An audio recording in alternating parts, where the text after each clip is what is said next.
welcome to another episode of the Grizz Nation podcast. I am your host, the Big Grizz. On today's episode, we had my buddy Peyo on the podcast. Peyo and I work together at Steel Tech, and we just decided it was time to get together, have a few drinks, and relax for a little bit. So, shout out to Peyo for coming on the pod.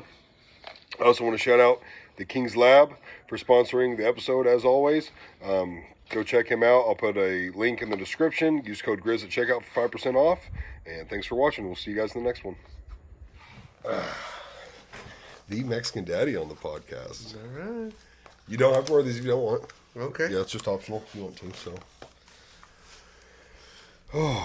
first podcast, I'm assuming. Yes, sir. Yeah. Nervous? A little bit. No need to be. No need to be. It'll feel natural here in just a minute. How'd the summer sausage go?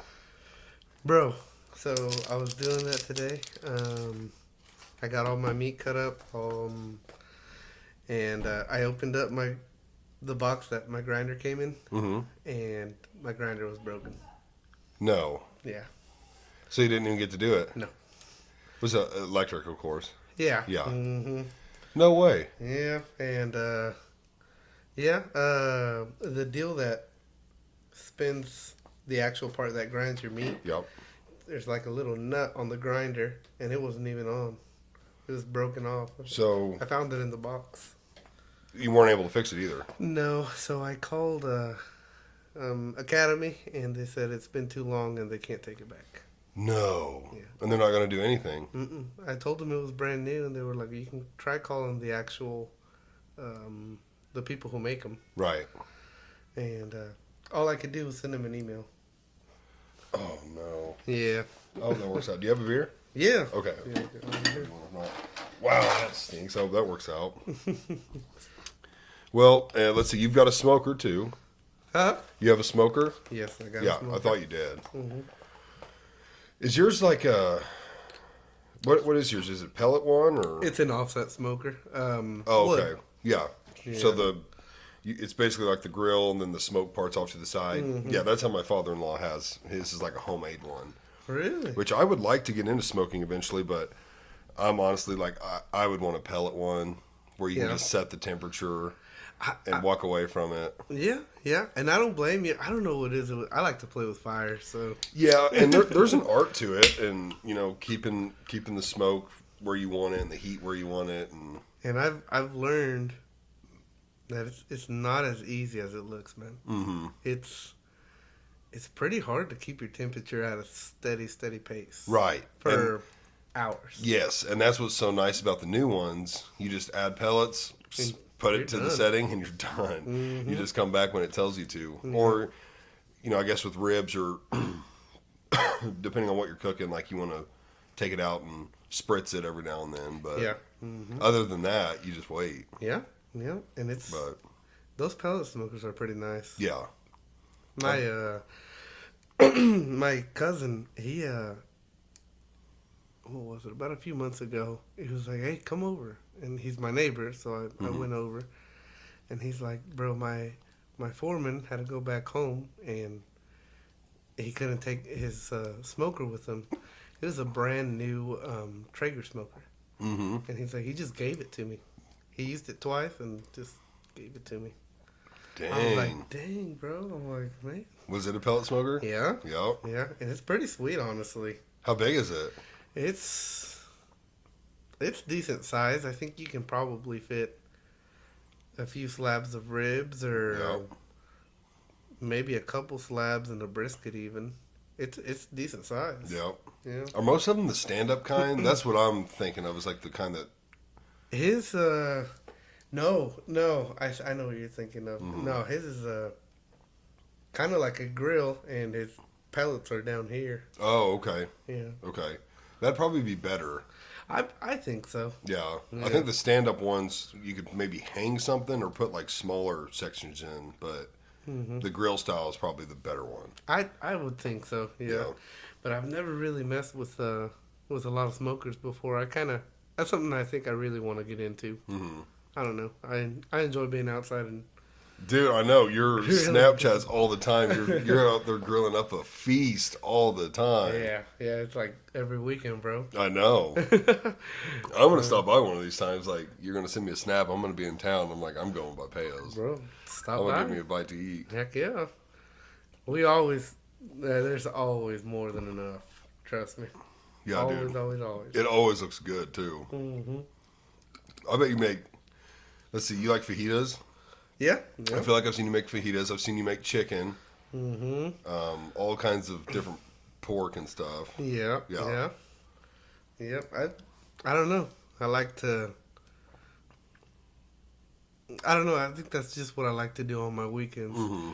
And I think when I invite someone over, I think I don't know. I look at it as that's my way of letting you know that welcome. You know, Right. come here and come hungry. Right. Is that a, do you think that's like a cultural thing? Because I feel like I feel like cooking and like gathering is really big in the Hispanic community. Yeah. I think it Like, is. all the women are known to be like really good cooks, and the men too. Yeah. But like, it seems like cooking and food and gathering is like a big culture thing. I think it really is, man. Mm-hmm. At least growing up, that's what I grew up with. Mm-hmm. I mean, that's from my perspective. I mean, yeah, it's spot on. Yeah. Yeah. Let's see. Do white folk do that? I guess we meet like every Sunday for lunch at like the local Mexican or Chinese place. That's what we do. Hey. No, I guess more. Yeah, we do shit like that, like fish fries and smoking briskets, heck and yeah. we do shit like that. Yeah. Mm-hmm. Yeah, different food but same concept. Bro, I'd like to do like fish fries that you guys do, man. They look really good. Yeah, there's a few people on Maddie's side of the family that do fish fries. So we'll normally go to like 2 to 4 a year. Yeah. One of them's right up the road once or twice a year. But there's frog legs and they fry fish and hush puppies and oh man, they just make a hell of a spread. Well, actually, Braden at work, his grandpa moved to Louisiana when he was young and met his wife there, and he fell in love with the cooking and stuff down there, and then they moved back after years of being down there and where he learned how to cook, and she's a good cook too. And so sometimes they do all the cooking and they do all the bayou style stuff, and like they literally will I know a couple different people will do it in the family, but they'll drive down to Louisiana with like 2 or 3 or 4 of those big white coolers. Yeah. And just pack them full of shrimp and stuff and different fish. Yeah. And then bring them back. So they'll make like in a day, they'll go down and come back. And they'll have fresh stuff, right? Fresh catch, basically. And, oh man, he's a hell of a cook. Braden's grandpa. Wow. Hell of a cook. Real. But there's a couple others, I mean, they do really well too, but. Yeah, real like Bayou Cajun style. Yes. His is like authentic. That's freaking awesome. Yes, it's very good. So, I think last year, I have a cousin that I'm really close to. His name's Oscar, and he's Like the Meyer? huh? Like the Meyer? Oscar Meyer Wiener? Oh, yeah, there you go. Yeah, like Oscar Mayer Wiener.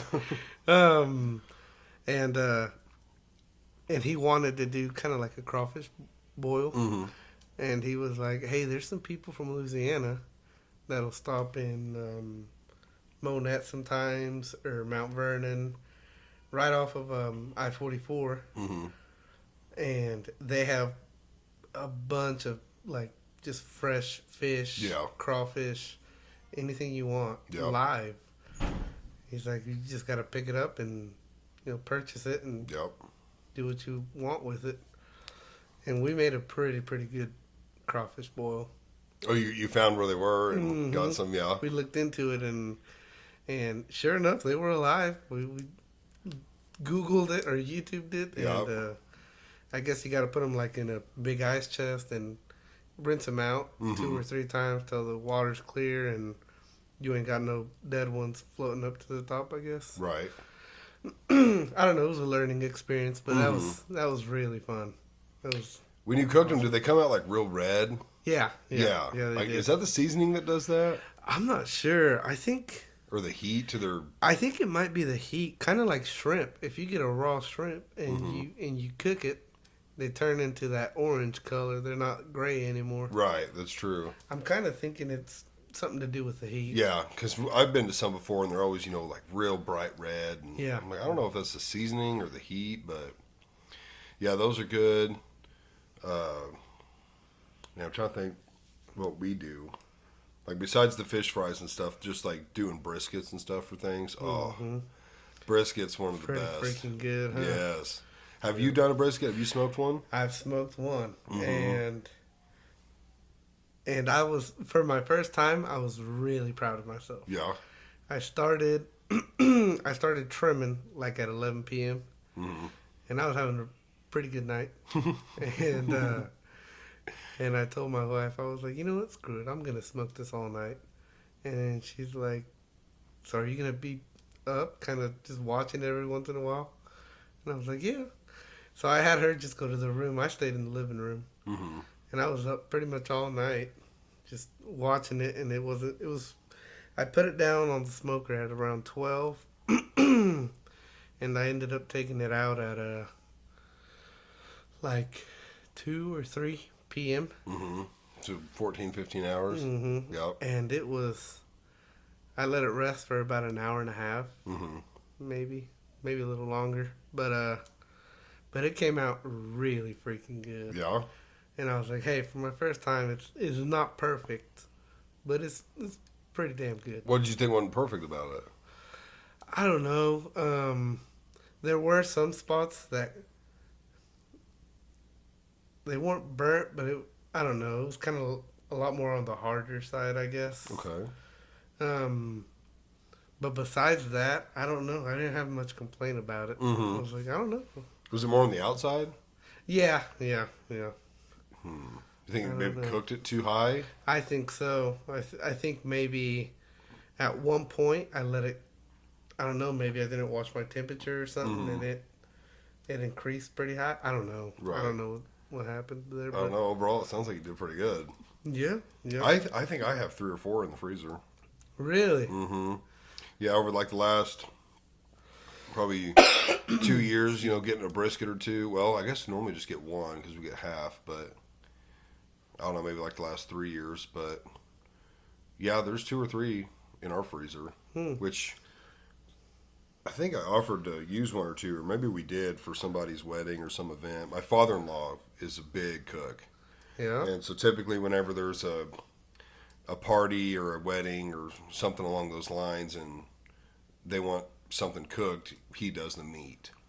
Okay. And I think it was a wedding the last time he cooked brisket, but people will bring him, a couple briskets and he'll just make a day out of smoking them and Heck yeah. all that. But yeah, he does it the same way where he's got the little pit thing on the side where you feed it for all the smoke and all that. Yeah. And he's even done cold smoking before. What's that?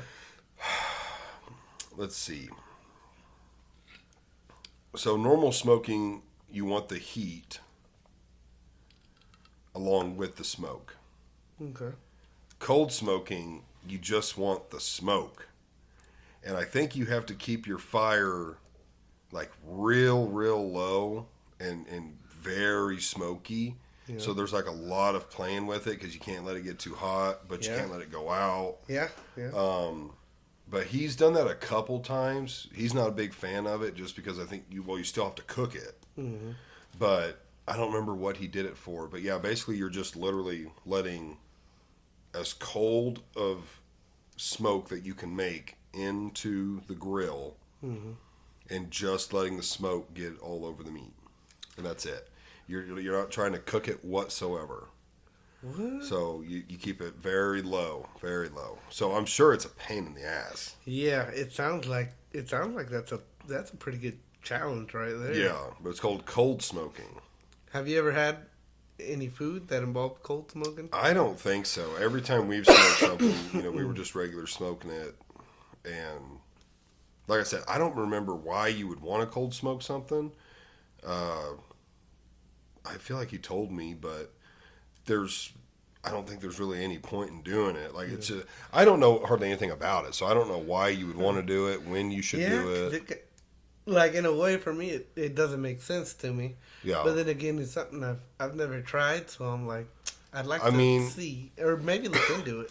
I don't know if it's the kind of thing where maybe you're wanting the smoky flavor, but then it's something you're going to grill or something you're going to like crock pot. Yeah. Mm-hmm. So you're wanting to get the skin and everything real saturated with that smoky flavor. Mm-hmm. But that sounds just like a huge pain in the ass. Like, yeah. If I want the smoky flavor, I'll just regular smoke it. That's what I would do. or just not do it and grill it or crock pot it or whatever. Yeah. But it just seems like way too much work. And then like an electric smoker, I don't even know if you could do that. Yeah, that'd be like on a pellet smoker. Right. Yeah, that seems like that would be even I don't think a little bit of a more challenge. I think. Yeah, it's probably something you have to have a like manual smoker to do. Mm-hmm. But yeah, because I'm like, personally, me when I'm smoking, I feel like there's no better feeling than when you're holding a steady temperature for at least an hour, and your smoke is very all to no visible. I don't know if I'm making any... Like, you're getting that blue kind of smoke, that clear smoke. Mm-hmm. I don't know. Because I'm still learning how to smoke meat. Mm-hmm. And from what I've seen, I guess the one thing you don't want is to have that white, nasty smoke going to your meat. You want, like, pretty... out of your smoker, you want it to kind of be almost... invisible almost. Right, okay. I don't know. But I've had that happen a few times, and I'm like, oh, shit. And it's to the point where I'll look at it, and I'm like, did my fire go out? And I'll go look at my temp, and no, and my fire's running good, and it's just nice, clean smoke coming out my... I guess, I mean, I've watched my father-in-law do it, but I guess I never even paid attention to the color of the smoke. I would have thought you'd want it really white and thick and... Yeah. I don't know. From what I've heard, I that's what they try to get you to avoid almost, kind of. Yeah, I don't know. I guess. You want some? Yeah, I'll get one. Yeah, I figured you would have wanted a really thick white smoke that's... But, yeah, like I said, I don't know a whole lot about it. I'd like to get into it. I have wow, I'm spacing on the name. Not blacktop, what are they called? Griddle? Yeah. What are those? Blackstone. Oh, Blackstone. Oh, yeah. Mm-hmm. Which in the wintertime, like I don't hardly ever use it, because I don't want to be out there freezing to death. But Yeah. It's something that I need to start using more and more because we used to grill quite a bit. And then I caught my grill on fire one time and ruined the grill. How'd you do that? Grease fire. Oh, man. Yeah. I had, which we ended up, no, we did not save the meat because it got the flavor of like burnt steel got in it. But I don't know. I had a couple people over and probably had, 2, 4, 6, 8. Probably had 10 to 12 pork chops on there, and was outside with it. It happened in like just a blink of an eye. Just woof! Just everything went up in flames. I guess like enough pork started. All the fat started getting down in there, and it just, and it was like I used to do it just on the inside of my shed. Mm-hmm. And this was back when I lived at my rent house, and I had to like get it and pull it outside, and the flames were like coming out of the grill, like it was hot as shit, and the whole shed was just black with smoke. You couldn't see in it. Like, luckily it didn't burn anything down, but I mean, it was very hot, and I had to get up next to it and jerk it out of there. But ruined the grill, and I was like, you know what? I don't want another grill. I want a blacktop, Blackstone. And got it, and I mean, I've used it a few times, or more than a few times, but the upkeep on it is what sucks. Yeah? Yeah, just because I almost never clean it the same night. Yeah. and then like you got to go out there and scrape it and re-oil it, and Yeah. because it's like a cast iron, Mm-hmm. and it's just so much work. But I mean, it's always really good and really fun to cook on it. Man, I don't know. On my griddle, I have a blast. I don't know. Well, anything really. When it comes to Friday or Saturday, if we don't have any plans, I mean, even my wife knows. She knows what I'm gonna do. She's like, okay, he's gonna make some food outside or something. I don't know. There's just something about getting outside, turning on my grill or my griddle, whatever I'm doing. I don't know, and just putting my music on. Yeah. And just kind of doing my own thing outside. And sometimes Janet, my daughter, she'll ask me, she'll be like, hey, Dad, give me a chair. And I'm like, okay. She'll sit next to me and she'll just enjoy the day out there with me. Yeah. I don't know. It's peaceful. I enjoy it. It's peaceful. Yeah. Talking about it, this just popped into my head. You said music. Have you ever seen the TikTok? I can't remember the guy's name, but it was a big Mexican singer back in the day. Mm-hmm. And he's... Chalino Sanchez, probably. Probably. Where he gets handed the note? The note. Chalino Sanchez. Okay. That's real? That's real. Okay. 100% You want to know real. one? Yeah. Yeah. What was the deal with that? Because, I mean, it like makes rounds on TikTok all the time. Every time I see it, I'm like, what is that about? So his music, in my opinion, is... And I think most people's opinion, his music is really, really good. I don't know 100%, but I think from what I've heard, he got involved with some bad stuff. And I don't know if the people that didn't like him didn't want him to play there that night or didn't want him to play a certain song. I'm not sure. But anyway, someone sent a note saying pretty much that he was going to die that night.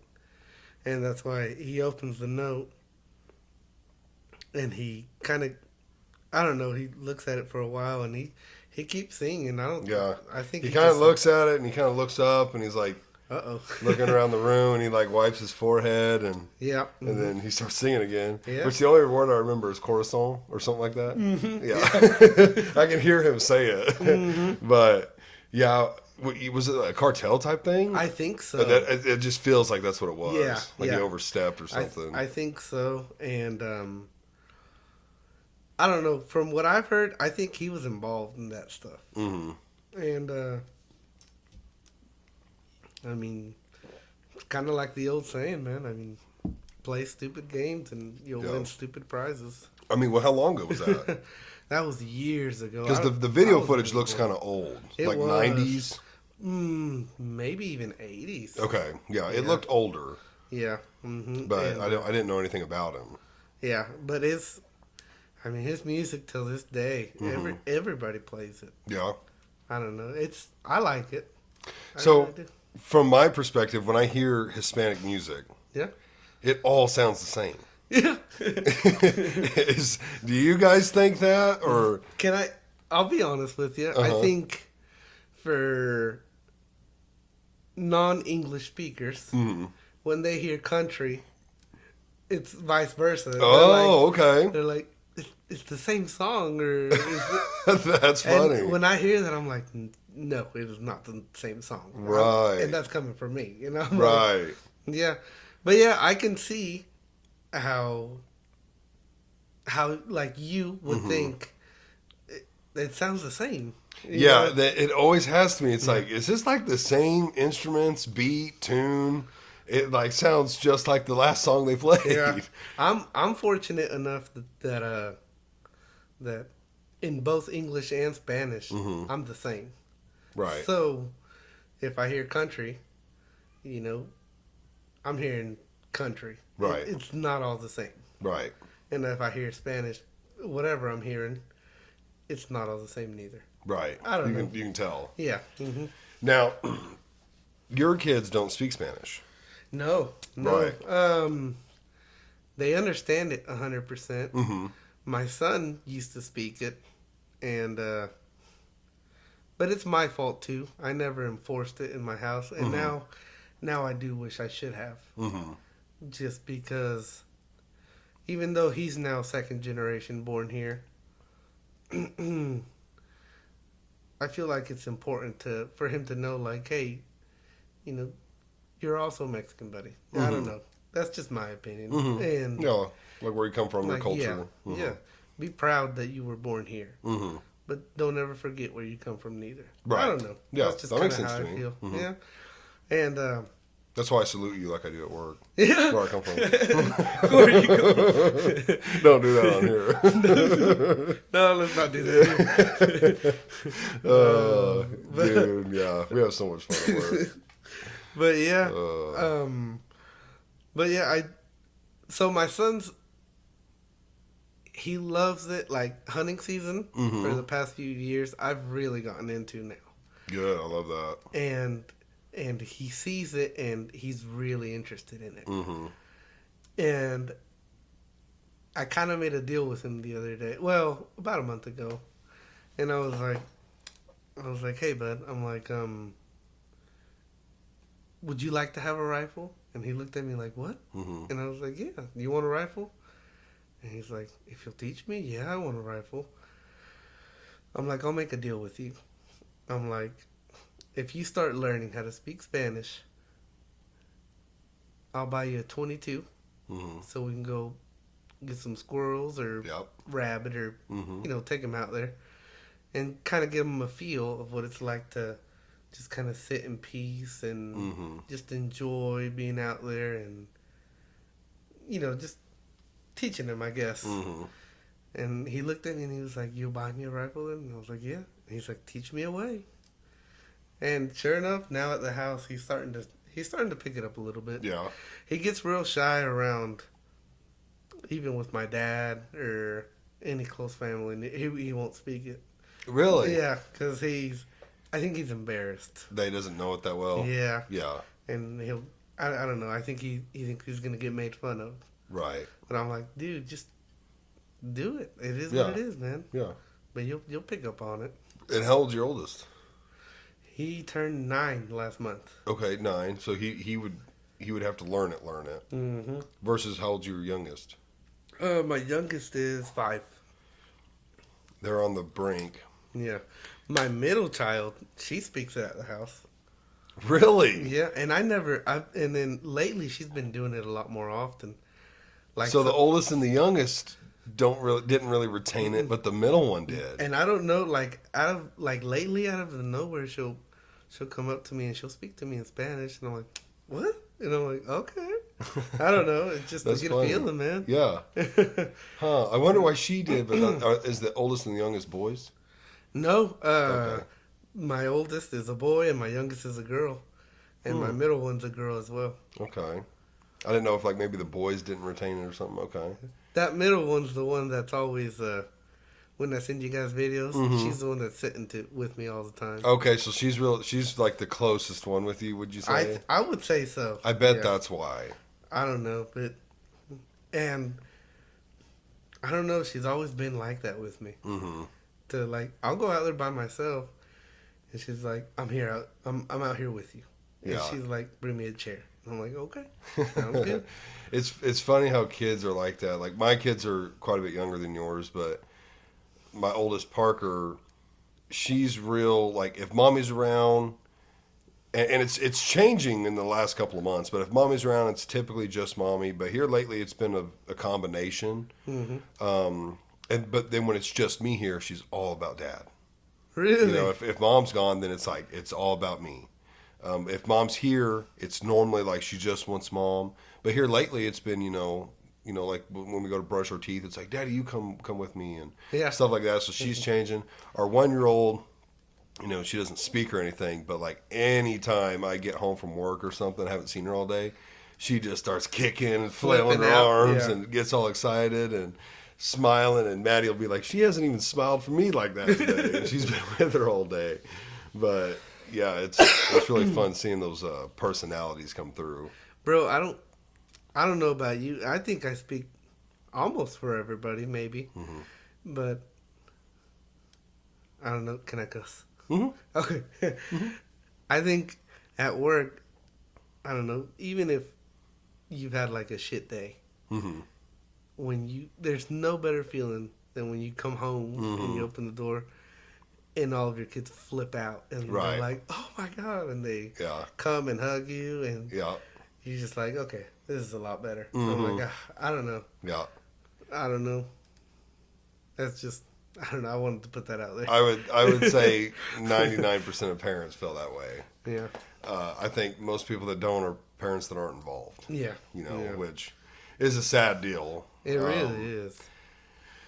Man, I don't remember who I was talking to about that, but we were talking about parenting, and it was like it's wild that some moms and dads are just deadbeats and Yeah. want nothing to do with their kids, sign their rights away to their kids, and typically there's drugs involved, and they're strung out and Yeah. not in the right headspace. But I mean, I feel like that's almost always the reason, but it's just wild Yeah. that you would have a kid and then feel zero attachment, zero responsibility, and just abandon them. I don't know how people can do that. It doesn't make any sense.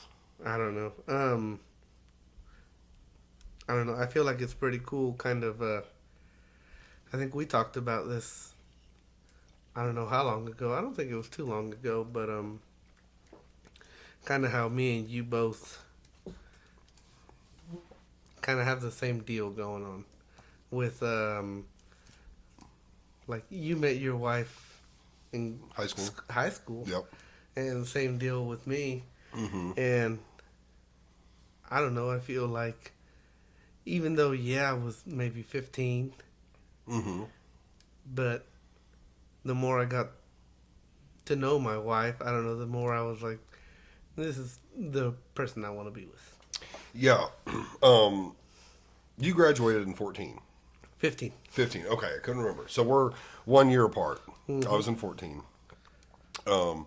You guys started dating when you were 15. Mm-hmm. Okay. I was 15 and she was 14. Okay. We were both 15. Yes, she was about to turn 16. She was a month or so away from turning 16. But yeah, so we were basically the same thing. High school sweethearts. We started sophomore year. You would have been sophomore and freshman maybe. Mm-hmm. Mm-hmm. Yeah. Yeah, we were both sophomores. Hell, I think we broke up, like once or twice for like a week or two. Same deal. Yeah. But I don't know, man. There's something cool about marrying your high school sweetheart. Yeah. You've grown up together. Yeah. Because, I mean, we're in the same boat. We were, all around 15 when we got together. So you're just becoming a teenager, which obviously so much changes in just a couple years, let alone a little over a decade. I mean, we're approaching 15 years for both of us. So it's cool to, like, find that person and then be with them for a long time, and you both kind of learn and grow. Mm-hmm. I mean, I feel like, I don't know about you guys, but like I changed a bunch in our relationship. I wouldn't say mentally or emotionally so much. I think maybe better mentally or emotionally. Yeah. But like physically, like when we got together, hell, I had braces. I had like a very thin beard at the time, and now I've got a huge beard. You got a nice beard. Got a Yeah. huge beard. No tattoos at the time, of course, because we're kids. Which I won't go too far into the relationship stuff, but like when I started getting tattooed, she was real supportive of it because it was like one. Yeah. This was my first one, the nails and the cross, and then this, and I actually got it to like here, and I remember I almost bitched out. We were in the O show at Brahms, and like getting a little snack before my appointment. And I was like, man, I don't know. Like, I'm starting to get nervous. I was like, what if I tap out? Like, I can't handle it and it's not done. And she was like, you've already come this far. Just get it. So I got it. And like I said, it didn't wrap all the way around. So I ended up going back and having him wrap it. But what were you about to say? How did, like, the thorns, was that painful at all? So the outer arm's not bad at all. Okay. When I say not bad, like anyone who tells you a tattoo doesn't hurt, they're lying. They're just like, I see it on, Facebook and different things. We're Yeah. like, oh, I fall asleep during my tattoos. You have narcolepsy or something. Okay. They're more than not, they're lying. Yeah. I tell that to somebody right to their face. Yeah.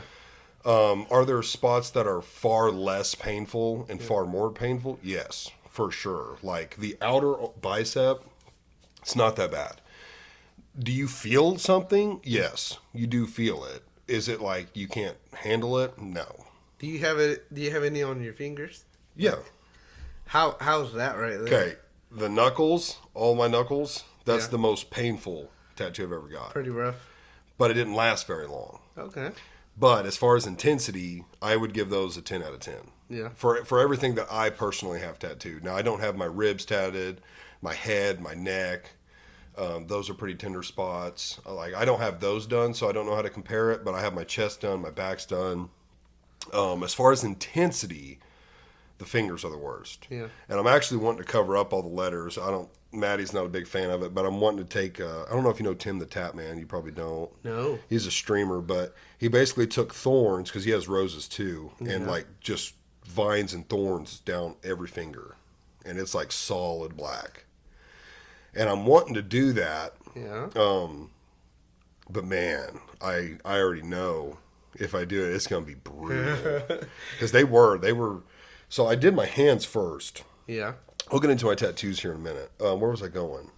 Oh yeah, I got that tatted. Yeah. And she was like, well, if you wanted to go all the way around, go back. So I went back, and next thing you know, it was like, hey, I should do like half a sleeve. And so I started filling stuff in, and then it was like, I should just, do the whole arm. Yeah. Did the whole arm. And then when since I was young, I don't know about a kid, but like preteen, teenager, I always wanted a mechanical arm. Okay. I'd found a few images on Google, and I was like, bro, that is sick. And so she was like, do it. Like, you've always wanted that, get it done. Yeah. So I got the mechanical arm done, and it wasn't exactly what I wanted. I still really like it, and like who did a really good job. I still go to him, but like originally I told him that the spring I wanted on my bicep. Okay. So when my bicep moved, it looked like the spring spring is was gonna moving. move. Yeah. And when he stenciled it on me, it wasn't right where I wanted it, but I was like, you know what, this looks good. I'm very open to artist interpretation. Yeah. Yeah. Because like I believe 9 times out of 10 they're going to know what's going to look best, what's going to lay best on you. Yeah. So I'm very much like, okay, this is what you drew up, this is the vision you got. Like, it's the same vision I kind of have. Maybe it's a little different, but I let them run with it a lot. So I give them an idea, and then it's like, you do your thing, and they really like that. I feel like, like they like to have some control and some creative design. So I'm just like, this is what I want. That's what I told them. I was like, I want a mechanical arm. There's a few things I wanted, like the spring. I said like gears and stuff. Kind of gave them a few reference pics, and I was like, you draw your own thing. It's all you. So yeah. So I did all that, and then I'd wanted to do my hands, and this is where. Like, she was not supportive of that. What? Not supportive of that. Honestly, the reason I don't have more tattoos is because of her, out of respect to her. Yeah. But we were going through some shit at the time, and I was like, you know what, fuck it, I'm getting my hands done. So, like, I think I did this hand first, and that's when I really psyched myself up for the back of my hands. Because I was like, man, I'd read some reviews and people said hands are pretty brutal, and I was like, man, like, I don't care about the pain. I'll sit for it. Yeah. It doesn't matter. I've never tapped out. I've been close. I'll get into that, but I was like, you know what? I'm gonna do it. So I told them what I wanted. I was like, I want the exact same rose on each hand, thorns and everything. I want one black, one color. Yeah. So I went and did this one first. We started the tattoo. It's a breeze. Yeah. Couldn't believe it. The knuckles hurt, but the back of the hand itself, it was way better than what I thought it was going to be. Okay. So then I was like, okay, I'm going to do the fingers. I bet those aren't going to be that bad. How'd that go? Bro, those are way worse than what I thought they were going to be. Those were super intense. But like I said, they don't last very long. Yeah. So it's a pretty fair trade-off. I would say my most painful, like the elbow ditch is really painful. Mm-hmm. That hurts. Anything inside your arm and inside your bicep is pretty tender. But I would have to say, I always say my chest. The back is really close. I feel like the back has some more intensity, but overall the chest for me personally was brutal. From all your tattoos that you have, what's the most meaningful one to you? My dad's handprint. Yeah. Where do you have that one? Right here on my shoulder. Yeah. So it's kind of like he's supposed to be on my left, and like he's got his arm around me, and he's got his hand up on my shoulder, kind of like he's hugging me from the side. Yeah. Which my dad was big against tattoos. He's always spoken against tattoos. Really? And I started getting tatted at the time, and he was just like, what are you doing? Why are you doing this? And I bought a giant ink pad, like 2 hand size ink pad. Mm-hmm. And I told him, I told him why. I said, I need you to put your hand on it, get it all inked up, and then I need like 3 or 4 or 5 prints on paper. So I can take it to the artist and he'll have a combination of, different fingerprints and, the hand size and everything. And it took a little persuasion to get him to do it, but he finally did it. Because I told him, I was like, you're not going to be here forever. Mm-hmm. And it'll be kind of cool, like, you'll always be with me and have your arm around me on my shoulder. Yeah. And so he did it. It didn't take much persuasion, but he did it. But that's probably my favorite one. Heck yeah. Yeah. My dad's same way. I don't think he's ever been all for tattoos. Yeah. And I think out of all my siblings, I think I have one sister who has tattoos. Mm-hmm. And she got one on her foot of some mountains. Mm-hmm. And she lives in Utah, and she's got beautiful views of mountains. Mm-hmm. And I feel like where she's at in Utah, I don't know, she loves that place. Mm-hmm. So she's like, it means something for her. Mm-hmm. So she got those mountains on her foot. Yeah. And then, if I'm not wrong, I think it was last year, she had my dad, since she's over there and my parents are over here, mm-hmm. She had my dad sign on a piece of paper, and my mom signed a piece of paper, and they sent a picture of their signatures to her, and she got a tattoo to get their signatures on her arms, I think. Yeah. I'm thinking about getting one, and I think she's the one who kind of sent the idea to me and my siblings, and it's like I would get 5 of 6, which I'm the 5th child of 6. Yeah. But in Spanish. And I don't know. It was just something super simple, but something, I don't know, me and my siblings, I think we're pretty close. Mm-hmm. We never, I don't know, we don't hang out very often. We hang out every once in a while. Not every weekend, but no matter what, we're always pretty close. Mm-hmm. Are the rest around here? Yeah. My little sister, my big brother, and my big sister as well. Mm-hmm. She's the only one in Utah. Is she the oldest or the baby? She is, out of 6, she is number 4 out of 6. So she's right above you. Yeah, right above me. And the 5th, it's...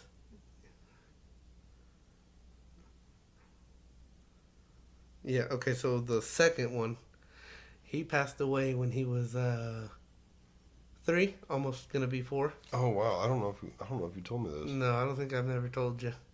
But I never got to know him. Oh wow. It was way before my time. Mm-hmm. And no matter what, we always include him. Yeah. So I don't know. I thought it was something pretty meaningful. Yeah. So I'm going to get it eventually. Yeah. But, yeah. Does your oldest remember? Yeah. he says he has a very hard time remembering him. My oldest sister, she remembers more than him because she got to see him. I don't know. I think in a way it kind of bothers my brother that he doesn't remember him. Because he's the oldest. He was probably, I think they were a year apart, so he was 4 and the brother that passed away, he was 3. Right. So still, I don't blame him. I mean, it's kind of hard to remember that age, but Right.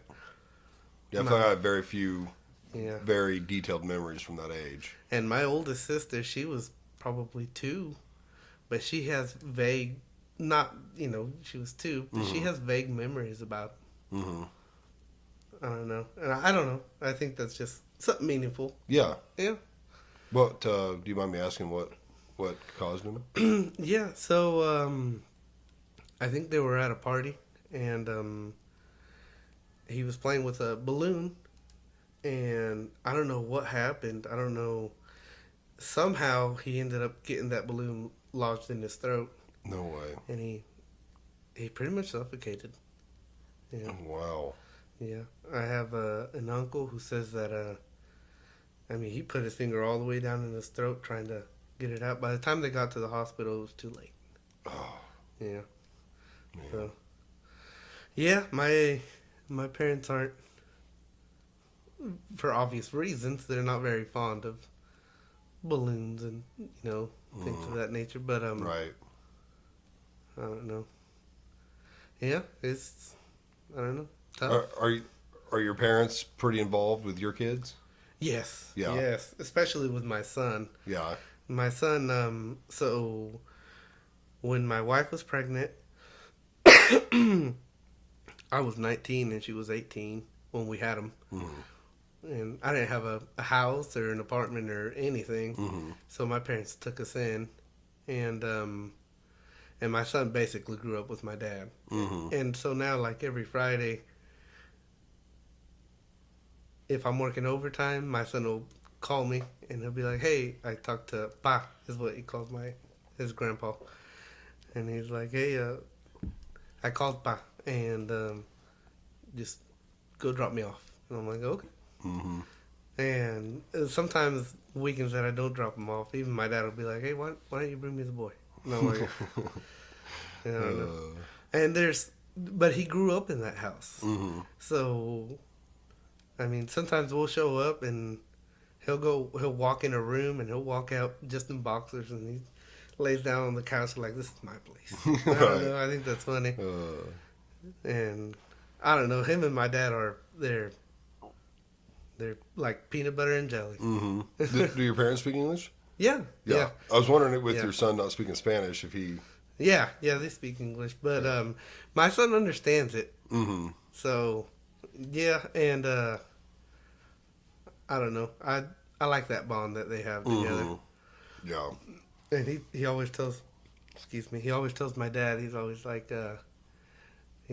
I'm the owner of this. He's like, your tractor, your semi, that's all mine. This is all going to be mine. This is mine. And my dad's like, okay, sure. He's like, okay, we'll see. This is mine.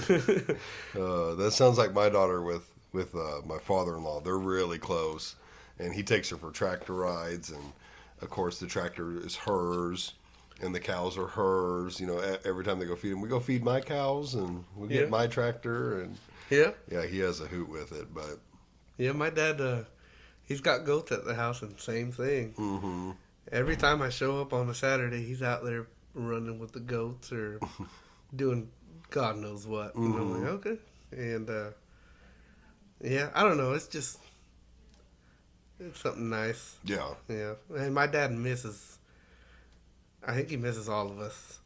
He's always like, why don't you guys come back? He's like, put a mobile home down here or build or do what you want. I'll give you whatever you want. He's like, where's he at? He's in Monette.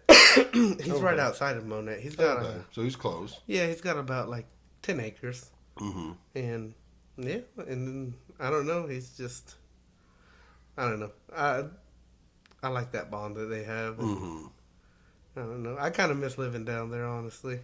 Well, it can't be too far from your place. It's no, not really. So he's he's outside of town. I'd say east of Monette, Mm-hmm. and I'm west of Monette. I'm Oh, in right. the Jack Henry area, Mhm. kind of out here. Yeah. So not terrible, 10, 15 minutes. Yeah. But yeah, and I don't know. That's kind of where we all grew up. Up until I bought that house, I had never moved anywhere else. Mm-hmm. Yeah. So. Which your wife works too. Yeah. Yeah. She works at the hospital. Cox Monat. Mm-hmm. Yeah. EVS. She kind of helps. She's the lead there, and just helps maintain the place. She cleans up everything, and Mm-hmm. yeah. What's EVS?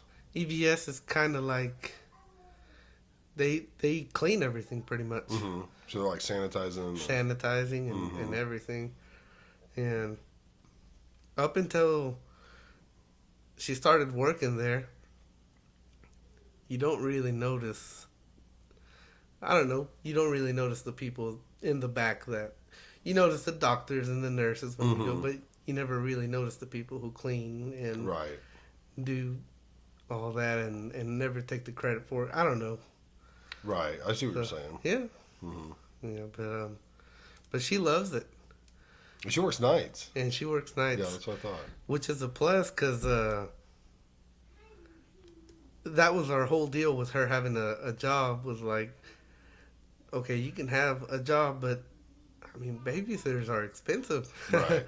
I hate Right. to sound so cheap, but No, they are. right now, I mean, everything's pretty pricey. Yeah. Daycare is expensive. I mean, we're blessed with having, I think out of 5 days we have 4 people, 4 family or family friends that watch her. Oh, nice.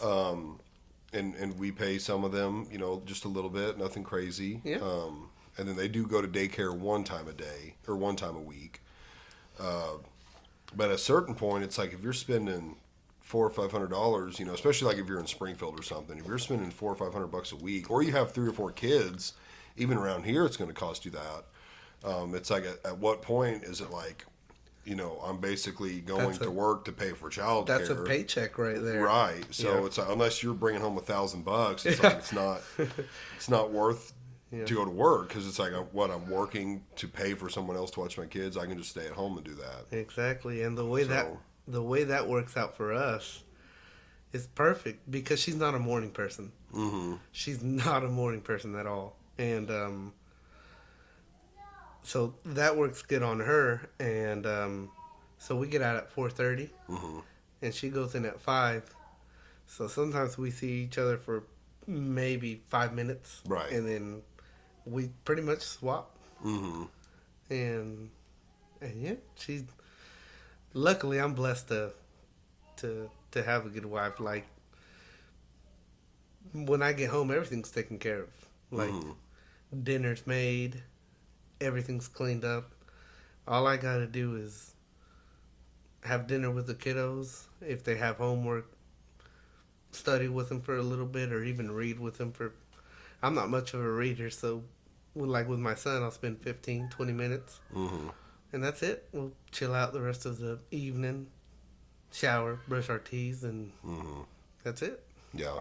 Yeah, so It makes a huge difference having a second income. it really It does. makes a huge difference. So when we got our house, that was our number one thing. I was actually remodeling a mobile home that my sister gifted me, and when we started looking at houses, when my wife looked at the one, it was still in the process of being built. Mm-hmm. And she was like, I saw it in her eyes. I was like, I know she liked it.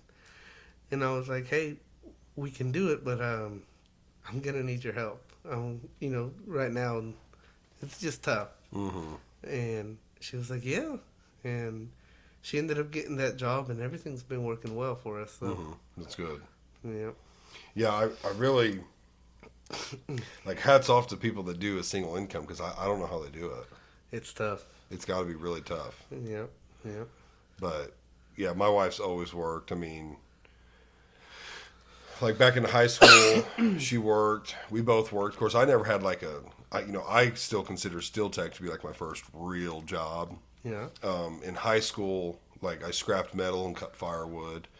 Always did quite well. I mean, I would say I made the same, if not more, than people who were working at like fast food places or something. Yeah.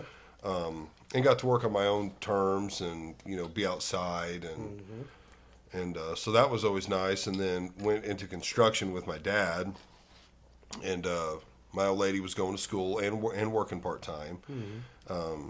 She went to C of O, so they had to work on campus, which was like basically working off your tuition. And then she had a part time gig at Lowe's, and even then she would come home. I think she cleaned house for somebody, would do stuff around their place. So like she always worked. And then once she graduated, she was working at a hog farm not too far from here. Okay. She was a lead there. And then she went to Tyson's for a while and was a field tech. So like she had a company truck and would drive around to, like, they had their own farms, and she would drive there and check the chicks and the chickens and make sure the farmers were, basically that job is making sure the farmers are doing what they're supposed to. Okay. Because some of them were real bad about, like, shutting the propane off or shutting the fans off, and the house would get too hot or too cold, or the ammonia would get too high, and like it messes up their profit, but it also means there's less birds for Tyson's. And so the field techs are just there to make sure they're doing what they're supposed to do, make sure feed's getting delivered on time. She did that for a while and really liked it. But now she's the manager at Ag Service there in Pierce City. Nice. And she's really liking that too. So Who does she work for? I think his name is Paul. I can't remember his last name, but he owns all the ag services in the area, and he owns all the affordable propanes in the area. Nice. So they have the propane and the feed store. Well, it's like a feed/fertilizer plant there in Pierce City. Okay. You know where the big propane tank is? They actually just painted it. It says affordable. It has like eagles on it and stuff. As you're leaving Pierce City. Yeah. On the left. Yes. Yeah. So that's that place right there. So the propane tank and then the building back towards town. Mm-hmm. That's all their stuff. Heck yeah. So like she mainly does fertilizer. That's their big money maker. But they have like cattle feed, bird seed, different things for cattle, dog food. They fill propane tanks, all kinds of stuff there. But like right now is their busy season. Yeah. So like she worked today, which wasn't her weekend, but she knows they needed help, and she even worked late because people need their fertilizer. So, yeah. But yeah, she's really liking it. She really likes it there. Nice. That's pretty cool. Yeah, I worked construction from 18 to, what the hell that sound is? Oh, Maddie mistook the Dodge. I think I was about to turn 28, 27 or 28. But started out there. We actually started just going behind framers and fixing stuff. He had a bunch of bad framers at the time. Oh, man. And so we were just there to basically get them to pass inspection and fix stuff. And then we got that all caught up very quickly, like a month or two. And then it was, well, go ahead and start framing homes. Yeah. So we did that for quite a while, probably a year or so. And then he started just kind of having emergencies where it was like, hey, like I need this house tiled. I think we started doing tile. And he was like, can you do that? And Dad was like, yeah, sure, we can do that. So, we had to get a couple tools, but, yeah. Dad had done tile in the past. And my dad can, like, basically do anything. Man, so he's like a handyman. Oh, yeah. Yeah, he actually, that bathroom, my bathroom downstairs, a light went out. Okay. Like, not a bulb, like it just wouldn't work at all. And I was like, that's weird. And it kept tripping the GFI, and the way they had wired it, like it was shutting off a bedroom, and couldn't figure it out. Looked at the breaker was fine. Started testing stuff. Everything was kind of working right, but you'd go to flip the light on, boom, it'd trigger the GFI. And he was like, man, I think between like the GFI and this light, because I don't remember what he did, but he had narrowed it down. He's like, I think it's between this light bulb and your GFI. So like we pulled the can out of the ceiling. Yeah. He's up there with a phone, like trying to record and see what he can see. And he's like, I see oh man, I can't remember what those things are called. It's like a big staple electricians use. He's like, I think it's right there. He said, I almost guarantee that staple went too deep, and now it's touching the wire. It hit the wire. Yeah. Hit the wire. And so he was able to get the staple out and reach up there and get it fixed. And I was like, hell, I wouldn't have ever been able to do that. Like, I just, I wouldn't have known how to do that. Yeah. But he got it all fixed. But yeah, he asked us to tile a home, and so we did that. And next thing you know, he's like, I'm letting go of my tile guy. I want you guys to do the tile. Yeah. Okay. Which I was all for. Like, framing, if anyone's ever framed, it's hard work. It's hard work. It's hot when it's hot, and it's cold when it's cold. Yeah, it is. And it's a lot of hard work. And it just wasn't something I was like, I didn't want to frame homes forever. Yeah. But we started doing tile, and then he was like, hey, I have this house I need it trimmed by, I think we only worked one Saturday ever. And it was just like an emergency. I've got so-and-so coming in Monday. I need it done. So we went and trimmed a home on a Saturday. And then it was like, I just want you guys to do the trim and the tile. Yeah. So we started doing that. Then he had another emergency where it's like, I need a wood floor put in. Can you guys do that? And it was like, yeah, we can do wood floor. So for years, we did probably 2 or 3 years. Well, probably just 2. We did wood, tile, and wood floor, tile, and trim. Nice. So we'd go in, we'd trim the house out. We had a system. We'd trim it. He'd like start prepping stuff, and I'd go through and draw pictures of the room. Okay. And then we would measure the room, and I would write down the measurement. Yeah. For each. Kind of get the square footage. Yeah. Well, so like if the room was just a box, like just a perfect square or whatever, I'd just draw a square, and then I would put like where the door is, so I know how the room's laid out. Yeah. And then we would pull the measurements, and I'd write the measurements down, and so we'd do that in the whole house, and then I'd go to the saw and just start cutting a room. And I'd take it in there and like all the pieces in there, and I'd lay them out, and then he'd be putting them on while I'm cutting the next room. Heck yeah! And then after that was done, we'd stay in that same house, put the tile in, and then once the heat and air was in, we would come back, however long later, weeks or a month later, or whatever, and put the wood floor in. Nice. But we did that for a while, and then we lost a supervisor / maintenance guy, which there's no way somebody could have done both. So Dad became the supervisor, I become the maintenance guy.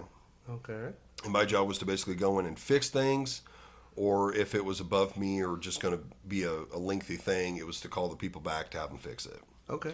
So I'd go in and, adjust doors or fix doorknobs or, if a window was broken, it was like, okay, we need to get the lumber company out here. They're going to have to order a new pane and come and hang it, or, just depending on what it was, I'd either handle it myself or find out who did the work and have them come back. And man, we were swamped. Like the guy who was doing it before me, they gave me a list of everything. And I think it started out around mid-30s as far as like different homeowners that had problems, ranging from I need a door adjusted to way more major problems. So like I put them in order of kind of who had been waiting the longest and who was the easiest. Yeah. And I just started hitting the easiest ones first. Okay. As far as like I'll go there and do it myself. Yeah. And then as far as the hard ones, I'd trickle them in as far as go look at it, see who did it, when it needs to be done, and get that going. So I'm not going to be there doing it, but they can at least contact the plumber. Both of us can contact it, set it up, and all that. In a couple of weeks, I was up to like 50. There was like roughly 20 more people that hadn't even made the list yet, but were waiting. Like they had just started calling.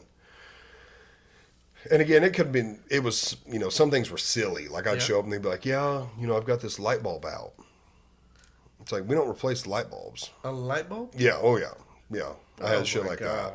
Where it's like, this is ridiculous. And I just tell them like, well, we're not replacing your light bulb. Like you're just going to have to get a new light bulb. Yeah. That's not part of the home warranty. Yeah. So it was even stupid stuff like that. But within a couple of months, got it caught up.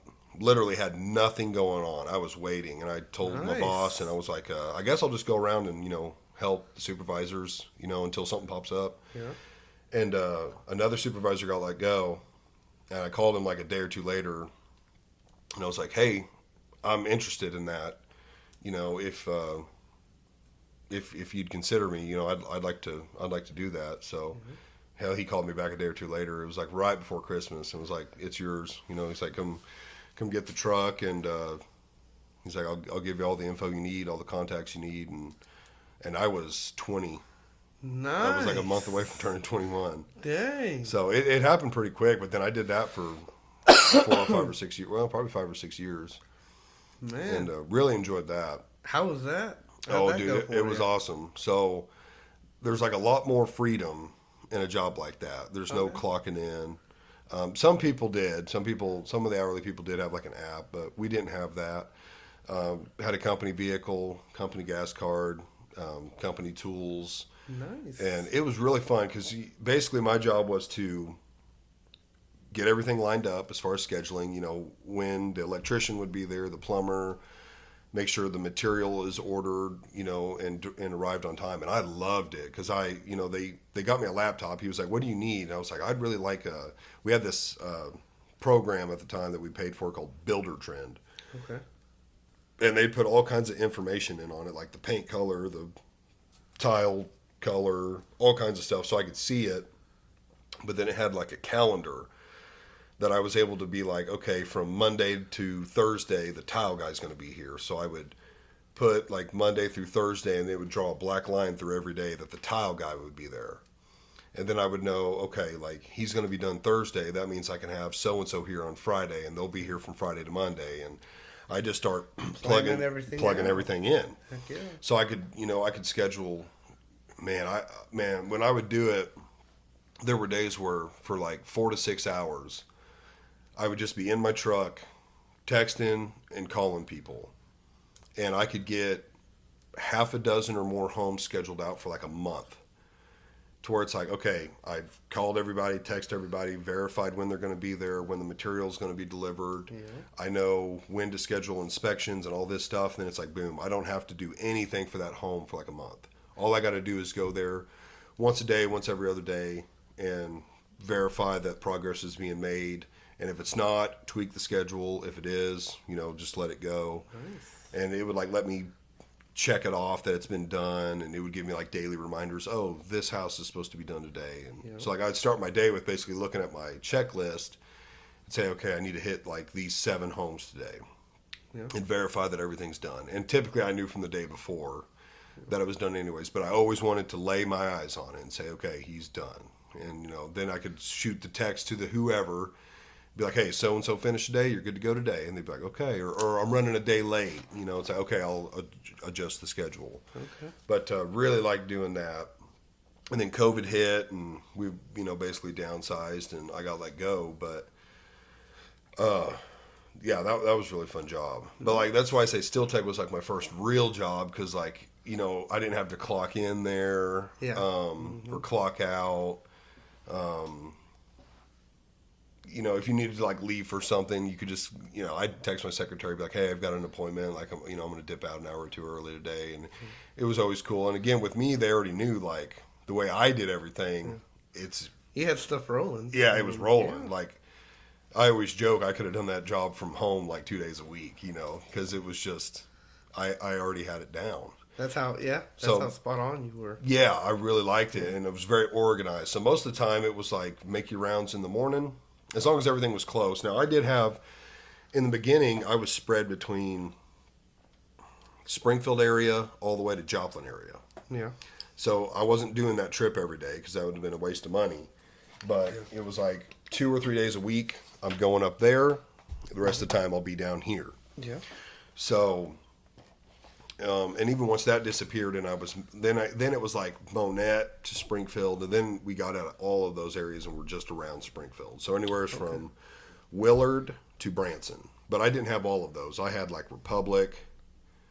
I ended up getting a couple things in Springfield, which I absolutely hated, and then I had Willard, and then Greene County. So I had a lot of stuff in the county, which was way better, but.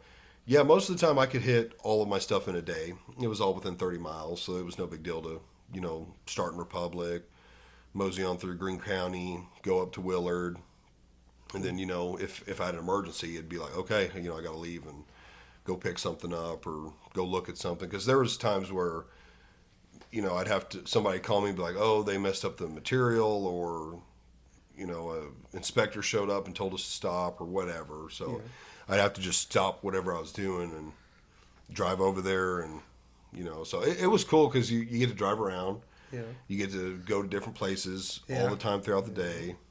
So when I went to Steel Tech, it was like, oh, this is more like real, because I got to be here at a certain time, which we always were there too. We always showed up 5, 10, 15, well, normally 10 or 15 minutes early. Let Dad fire his rig up, let it warm up and stuff, and talk for a minute. Because I would ride to work with Dad and ride home with him. We would, take one vehicle. Yeah. And I got to work with my dad. Yeah. That's a good plus. Yeah, that was really cool. But, coming here, like we got benefits right before I left. They started offering insurance. But there was no 401k. We did have vacation time and stuff. Did you? Yeah, I'm the one that got that going. I joked with my boss at one point. I was like, hey, we need some damn vacation time. It'd be nice to, get paid for some of this. And he was like, yeah, I'll think about it. And it was like maybe 2 weeks later, we all got a letter with our check that he was going to start, like, you got this much vacation time. I think it was if you were there for a year, you got a week, and then anything over there, you got like 2 weeks. Oh, wow. But, so yeah, I told everybody, I was like, that was from me, bro. I was like, I'm the one who was joking with Sean about getting some vacation time. But, yeah, but I really enjoyed it. I enjoy Steel Tech too. Yeah. Yeah, it's a good place. It really is. It really is. I think it's a place like, for a company and a plant, I feel like it's a place like no other. Mm-hmm. That's just my personal opinion, but I don't know. It is. We're thin now. Yeah, we are. We're going to get some more people in the door. Can I interest you in some of this? I've been wanting to let you try this. All right. So this is a brandy. Okay. I'll give you a little sampler. All right. It's nothing strong, which is probably why it tastes so good. But I hope you like this flavor, or else you won't like it. Do you like oatmeal cookies? I don't know if I've ever had oatmeal cookies. Oh my. Okay. Well, in liquid form, this is an oatmeal cookie. Okay. It's called Phantom. Okay. And the flavor, they have a couple different ones. I haven't tried the other ones yet because this one is so good, but it's called Old Fashioned Oatmeal Cookie. Old Fashioned Oatmeal Cookie. And it is delicious. Oh, literally tastes just like sweet, man. Bro, that's pretty good. It's good. It's like smooth. I said, it's nothing. It's not real strong. 15% alcohol, 30 proof. Oh wow! So nothing strong, but it's smooth. So good. If you don't like oatmeal cookie, you would not like this because it literally tastes just like an oatmeal cookie. I think I would like oatmeal cookies. But they have an apple one and maybe one other. Okay.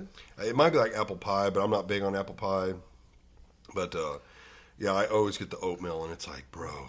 I've let a lot of people try it, and they're always like, "This is dangerous." That's pretty good. I don't think you would realize how dangerous that is. There's no bite to it, and I didn't know it was a brandy until like my second or third bottle. I got to reading on it, and I really don't even remember what makes a brandy a brandy. I know like there's whiskey, and then there's bourbon. Okay. And I believe I'm getting this right. Bourbon, the only reason it's considered bourbon is because it's brewed in Kentucky. What? It's whiskey. It's straight whiskey, but it's from Kentucky, and that's what makes it a bourbon. Huh. And there's different things like that based off just where they're made, make them something. Man, I kind of feel like champagne's that way. I could be wrong. There's something else that, like, because it's made in this country or this state, it's this. Mm-hmm. But bourbon is just whiskey. It's just made in Kentucky. Okay. Brandy, I don't remember if it's where it's made or if it's something else. But yeah, it's really good. I really like it.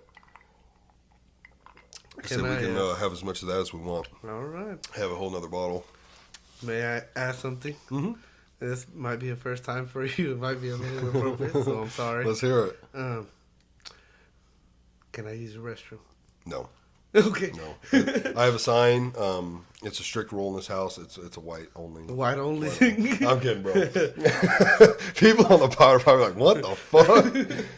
It's just down that hall. Alrighty. Yep, just down the hall. Oh. I'll keep her going while you're gone. Alright. Yeah, bro. I don't know how many places carry this. Shout out to Tontos. This is where I get it. They're in Pierce City, but I haven't looked for it anywhere else. But I'm sure other places carry it. But man, it is some smooth stuff. While you're watching or listening, I've been struggling with my scheduling. I've had a few cancellations. At least one this month. One, and it was very, very understandable. Just real quick, if you guys want to say a prayer for Brandon, who's been on the podcast. Brandon broke his back, involving a horse accident. And so he was supposed to be here yesterday. We're filming on a Saturday. He was supposed to be here Friday. And I had called him earlier in the week. It happened, I think, the Saturday or Sunday before. And I said, hey, I'm not calling to, be like, hey, are you still coming? I'm just calling to see how you're doing, to remind you we did have this scheduled. What are you thinking? And he was like, hell, my back's not broken, not my lips. So I said, okay, I know you're hurting and everything. So I was like, I'm not forcing you or making you feel like you owe it to me or nothing. I was just calling to see how you are and what you were thinking. And come Friday, I hit him up and he was like, man, he's like, I don't think I can make the car ride. And I was like, that's totally understandable. So he didn't show up. I tried to film one with my daughter, Parker. She loves the podcast, has always wanted to do one. And we got about 10 or 12 minutes of footage before she couldn't focus anymore. But I need some ideas for solos. So if you guys are watching or listening right now at this point, leave some comments for some solo activities. But Peyo is back. The Mexican Daddy's back. Mm-hmm. How was it? Everything come out smoothly? Very smoothly. You didn't need me to hold it or anything? No. Okay. No. I can.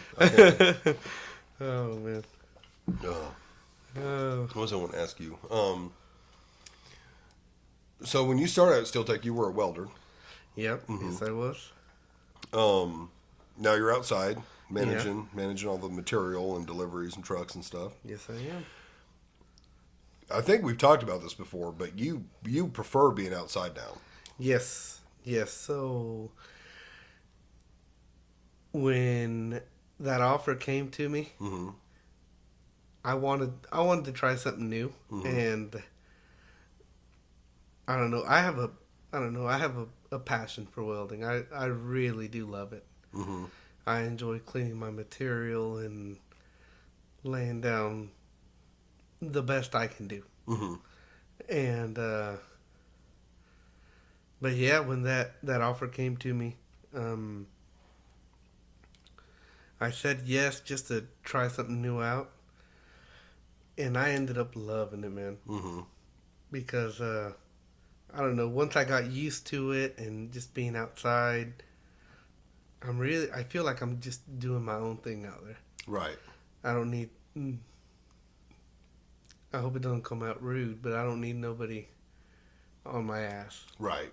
I know exactly what I'm doing. I know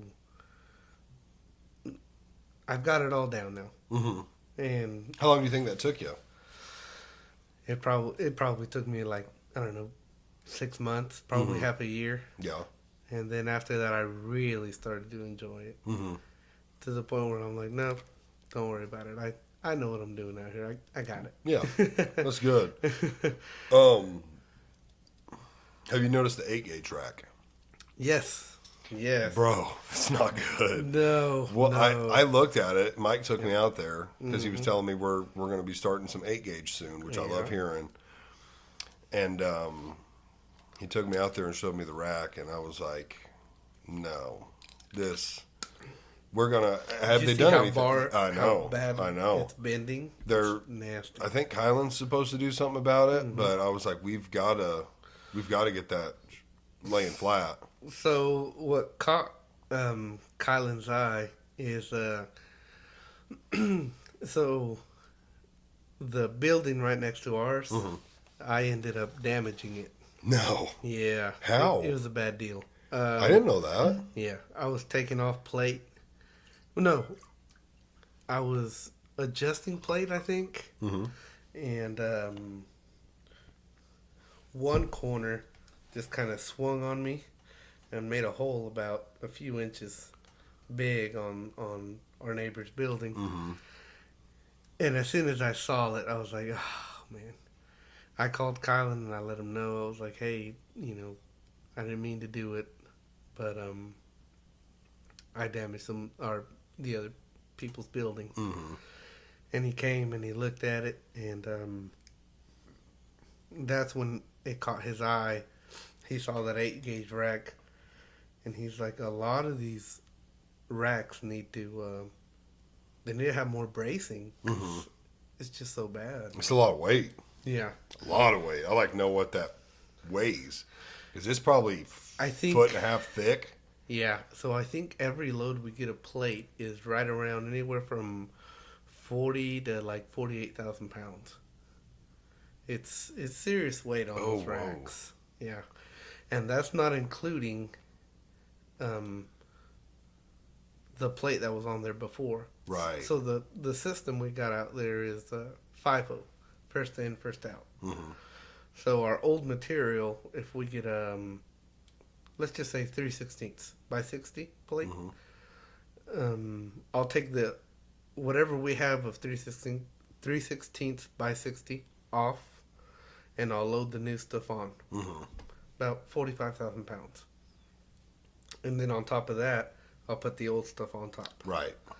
And that just creates more weight on Mm-hmm. it. It's a lot of stress for that material. Yeah, I was looking at the arms on that, and of course, had that been solid tubing, Yeah. like that wouldn't happen. No. But because it's hollow tubing, I was like, "There's no way in hell that long of a brace, at that angle was ever going to hold. It needed a whole nother leg going straight up and down." Yes, we do.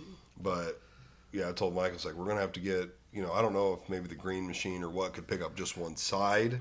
Yeah. Get it level and then put a brace in, but I was like, it's going to have to be braced Yeah. Yeah, it has to. And because it causes problems for us all the way to the beam welder. yeah.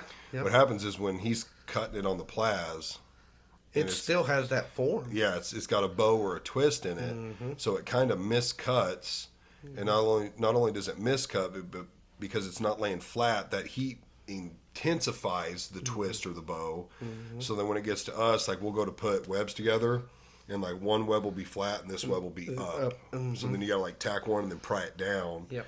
And again, we'll make it right, but then when you pry it down in the middle, it twists the ends. Yes, it does. So then you're having to mess with it more on the beam welder and everything. But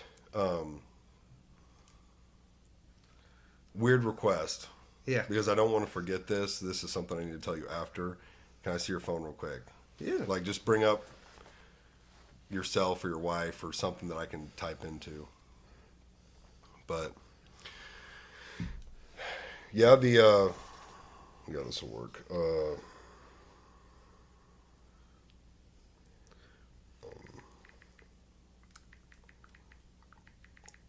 Okay. You can either send that or just you remember it too, but we just need to talk about that afterwards. Yeah. Bro, this is dangerous. Bro, it's good, isn't it? Yeah, it really It's really is. good. I was telling them when you were gone, I was like, I don't know. I'm sure other places carry it, but I haven't looked for it anywhere else besides Tonto's in Pier City. I'm going to take a picture of it real quick. Yeah, Tonto's in Pier City has it. Dude, that is good. I'm sure, Ramey's or Walmart. I really don't know who else carries it, but I know Tonto's does for a fact. Yeah. Yeah. Interesting fact. A little before I got here, so I was at my parents, and my oldest sister, she's going through some stuff, and she's got a home that she moved in to my parents' property, and my brother was like, "Have you ever tried Foster's before?" And I was like, "No, what is Foster's?" it?" Yeah, Okay. and he's like, "It's a beer." He's like, "Get one." He had a nice chest, and right before I left, I tried one, and he told me Price Cutter had it, and I'm like, Price Cutter would probably have that right there. Probably. Yeah, because they have just a wide selection of everything. Is it man. still like that? Because we used to shop at Price Cutters all the time. Back before like Starbucks was in there. Yeah. Aldi's was in there, or not Aldi's. Who is it? It was Starbucks, and it was It's like a Ace. Ace. Okay. Yes. Before all that was in there, and we used to shop there a lot when I was a kid. And I remember their alcohol selection was huge. I feel like it still kind of is. Okay, it probably is. You can find just about anything there, and yeah, they have like a huge variety of selection. Oh yeah. Going back to Ramey's, way back in the day, I think they had even like a rental, like for movies and stuff like that. Way back in the day. They did. Yeah. I remember that. Yeah, it was in like the front of the building. Yes, I remember that. Yeah, I sure do. It reminded me of that. Is that still there? Probably not. No, Yeah, no, it's not there. I remember as a kid going to Pop and Go. Pop and Go. Right behind Justin's. Yeah. There's that car wash, or It, used to be a car wash. Yes. Mm-hmm. Yes. Yeah. Now it's like some pet store, I think. Yes, I think so. But when we were kids, it was called Pop and Go Video. Yeah. And dude, we used to go there all the time and rent movies. Yeah. I mean, that was probably late '90s, early 2000s when that was still a thing. Yeah. Of course, once Redbox and streaming came out, Yeah. it really killed that And stuff. it ruined it. That's Yeah. Yeah.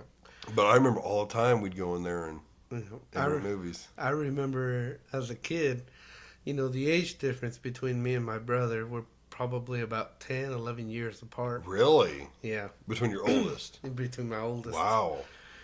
And he would rent movies from there. Mm-hmm. And I remember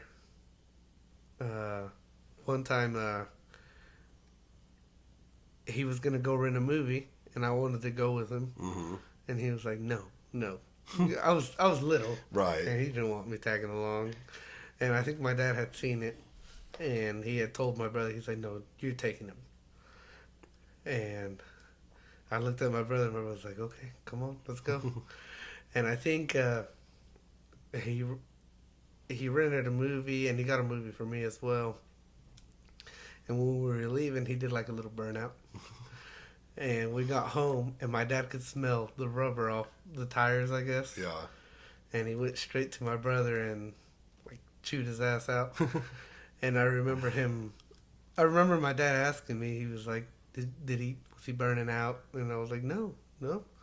We just went to the movies, and he knew I was bluffing. And anyways, he went to my brother and he chewed his ass out. And I remember my brother came out of his room and he's like, I ain't taking your ass again anymore.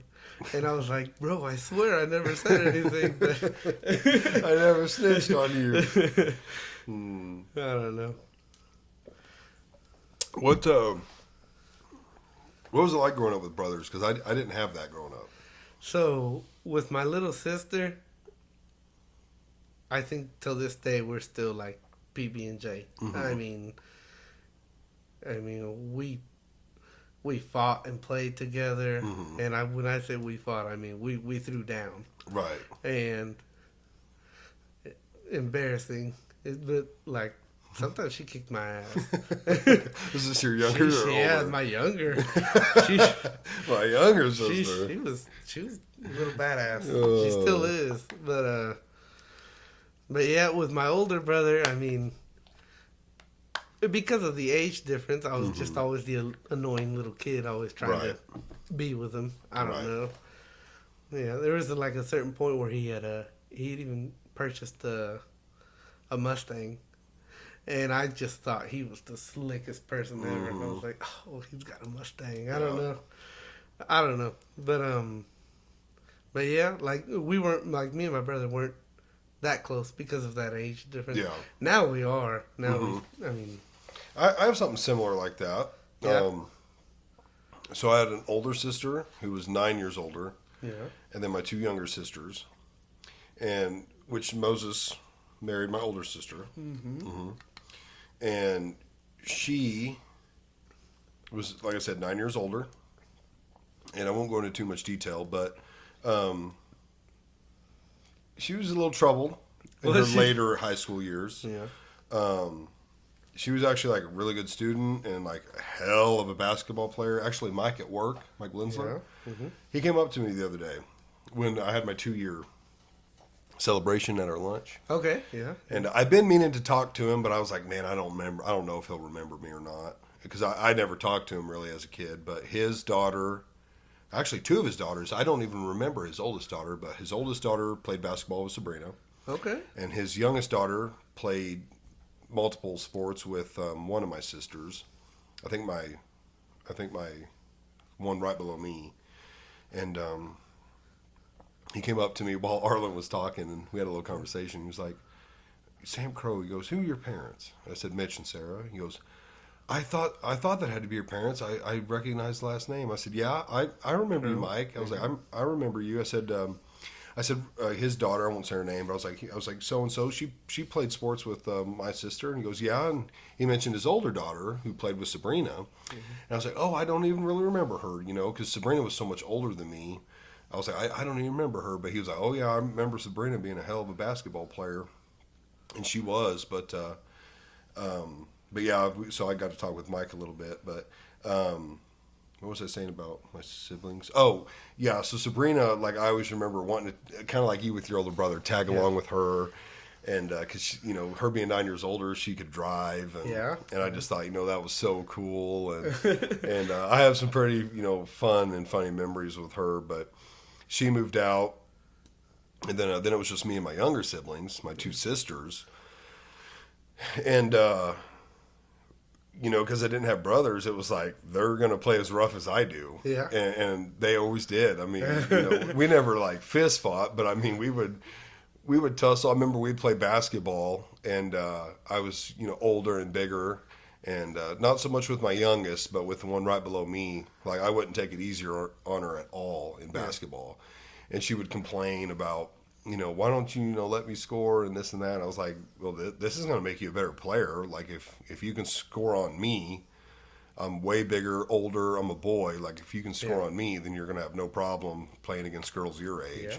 So she was like, oh, okay. Like, was totally accepting of it. So, like, we had a little slab and a basketball goal, and we'd go out there and play ball, and I just would destroy her. I mean, she started getting good where she could, she'd score and stuff. But I was like, no, I'm not going to take it easy on you because, one, that won't be fun for me, and two, it's not going to do you any good. Yeah. So, but yeah, we always had like a above-ground pool growing up, and hell, we spent all of our summers out in the pool and playing video games, and, we had a really good childhood. Yeah. Like, my older sister, she was kind of like my second mom. Mm-hmm. So... my parents growing up, they worked at Tyson's, I believe, and I believe at one point they were working the same shift, which I think was the evenings. And I mean, I was a baby at the time, and I don't know. She would change my diapers, feed me, do everything up until I was a toddler. I mean, she was even after that. So her I've always seen kind of like my second mom almost. Yeah. How old is she? How much older? She is probably maybe 7 years older, 8 years older. Yeah. Yeah. What's the age gap between the oldest and the youngest? Oldest and the youngest. My brother is gonna be 40 in May. Oh, that okay. Yeah, and the youngest, my sister's gonna in August. She'll be 23. I Wow. think. 16, 17 years. Yeah, yeah, Wow. That's a pretty good gap. yeah. Pretty big gap. And I don't know. No matter what, till this day, like now, I feel like we've always been really close. Mm-hmm. Yeah. And like I said, we don't always hang out or do that stuff, but no, I don't know. We always got each other's backs. Mm-hmm. I don't know. It's just kind of how we roll, I guess. Yeah.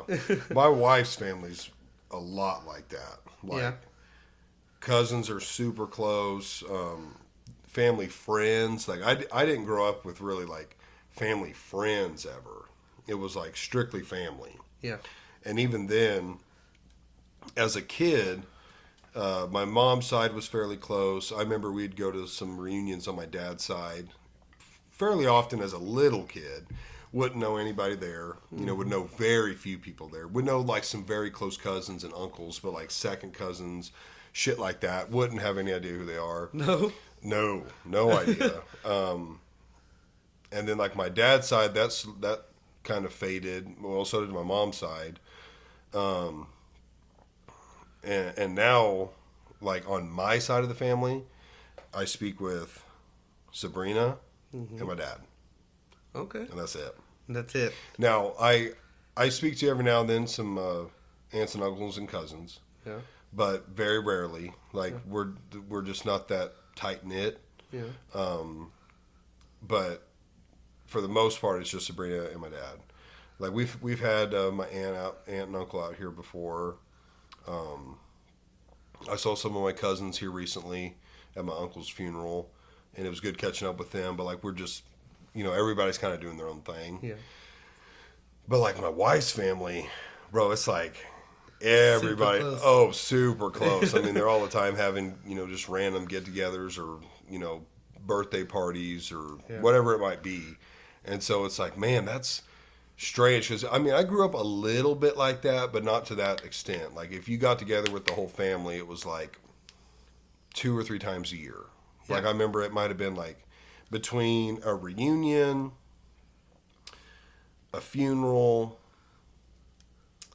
maybe like Thanksgiving, or an occasional on my mom's side. We would do like maybe once a summer, do like a softball day where we would go, to a park and play softball. Yeah. So, you're looking at like 2 to 4 times a year you would get together. And as a younger kid, everybody was a lot closer as far as proximity. So like I'd stay the night with them and stuff, but over time it was like that all just went away. And so now I'm not very close with a lot of my family. Don't have a problem with most of them, just not close. Just not close. But on her side, yeah, it's like hell. They drive over to Oklahoma to see people every few months. It seems like, or they drive over here. Seems like every other year, people from out of state, like California, are either coming here or they're going there. Oh wow. Yeah, they're like super close. So I'm like, man, this is weird. Heck yeah. That like your second cousins and your uncle's cousin's kid. Yeah. Like, you know what I mean? Just weird stuff like that. It's like you know him by name. You're real close to him. Yeah. I just didn't grow up that way. Well, like my older sister, the way I was telling you that, she's kind of like my mom. Mm-hmm. Her oldest son. He grew up with me and my little sister. Mm-hmm. So I see him more of like a sibling. Right. It's weird, Yep. like when people ask me and we're together and they're like, "What's he?" And I'm like, "I'm my nephew." He'll look at me like, "That's weird." And I was like, Right. "Yeah." He's more like he's like my brother. I have something similar to that. We're very close. Moses, Uh-huh. his older kids from his first marriage. Mm-hmm. I grew up with them. Yeah. Little Mo and then Isaac, who we called Escrete. Man, I grew up with them. What do you call him? Escrete. It's good. Don't know why. It's just what we called him. But I grew up with them. I mean, they lived a few miles up the road from us, and I was over there all the time with them. I mean, we between playing video games, working out, just hanging out. You know, they had a few acres. We'd go out and fish or just Mm-hmm. hang out outside, shoot hoops. So it's like he's my nephew, kind of through marriage, but it was always like weird when I'd be like, yeah, that's my nephew, because he's, Mo's I think a year younger than me. Yeah. But yeah, I remember we met when him and Moses got together, and I was probably 11, 12. He would have been a year younger than me, and then Screte was a couple years younger. But yeah, we were always really close growing up. Though they were more like brothers, when I was a kid. And we're not as close, of course, as we used to be, because like I said, they used to live right up the road. Yeah. And man, we spent a lot of weekends together shooting hoops at 2 or 3 in the morning. Yeah. Playing video games all night long, Yeah. just stuff like that. And it's kind of a weird and unfortunate thing about growing up, Yeah. Yeah. is you lose stuff like that. I feel very fortunate enough to where, like, with my nephew, Mm-hmm. we can talk on a maybe weekly basis Mm-hmm. because he's traveling right now. What's he do? He's welding. Oh, okay. Yeah. Yep. I think I had a little something to do with it. Pipeline or Manufacturing? manufacturing? Everything. He's doing pipe right now, I think. They're opening it back up. Trump I'm said he was going to. I think, I'm not sure, but he's pipe welding right now. Okay. Not on pipeline, but Okay. like I think he's doing. I'm not sure if he's doing like refineries or Yeah. stuff like that.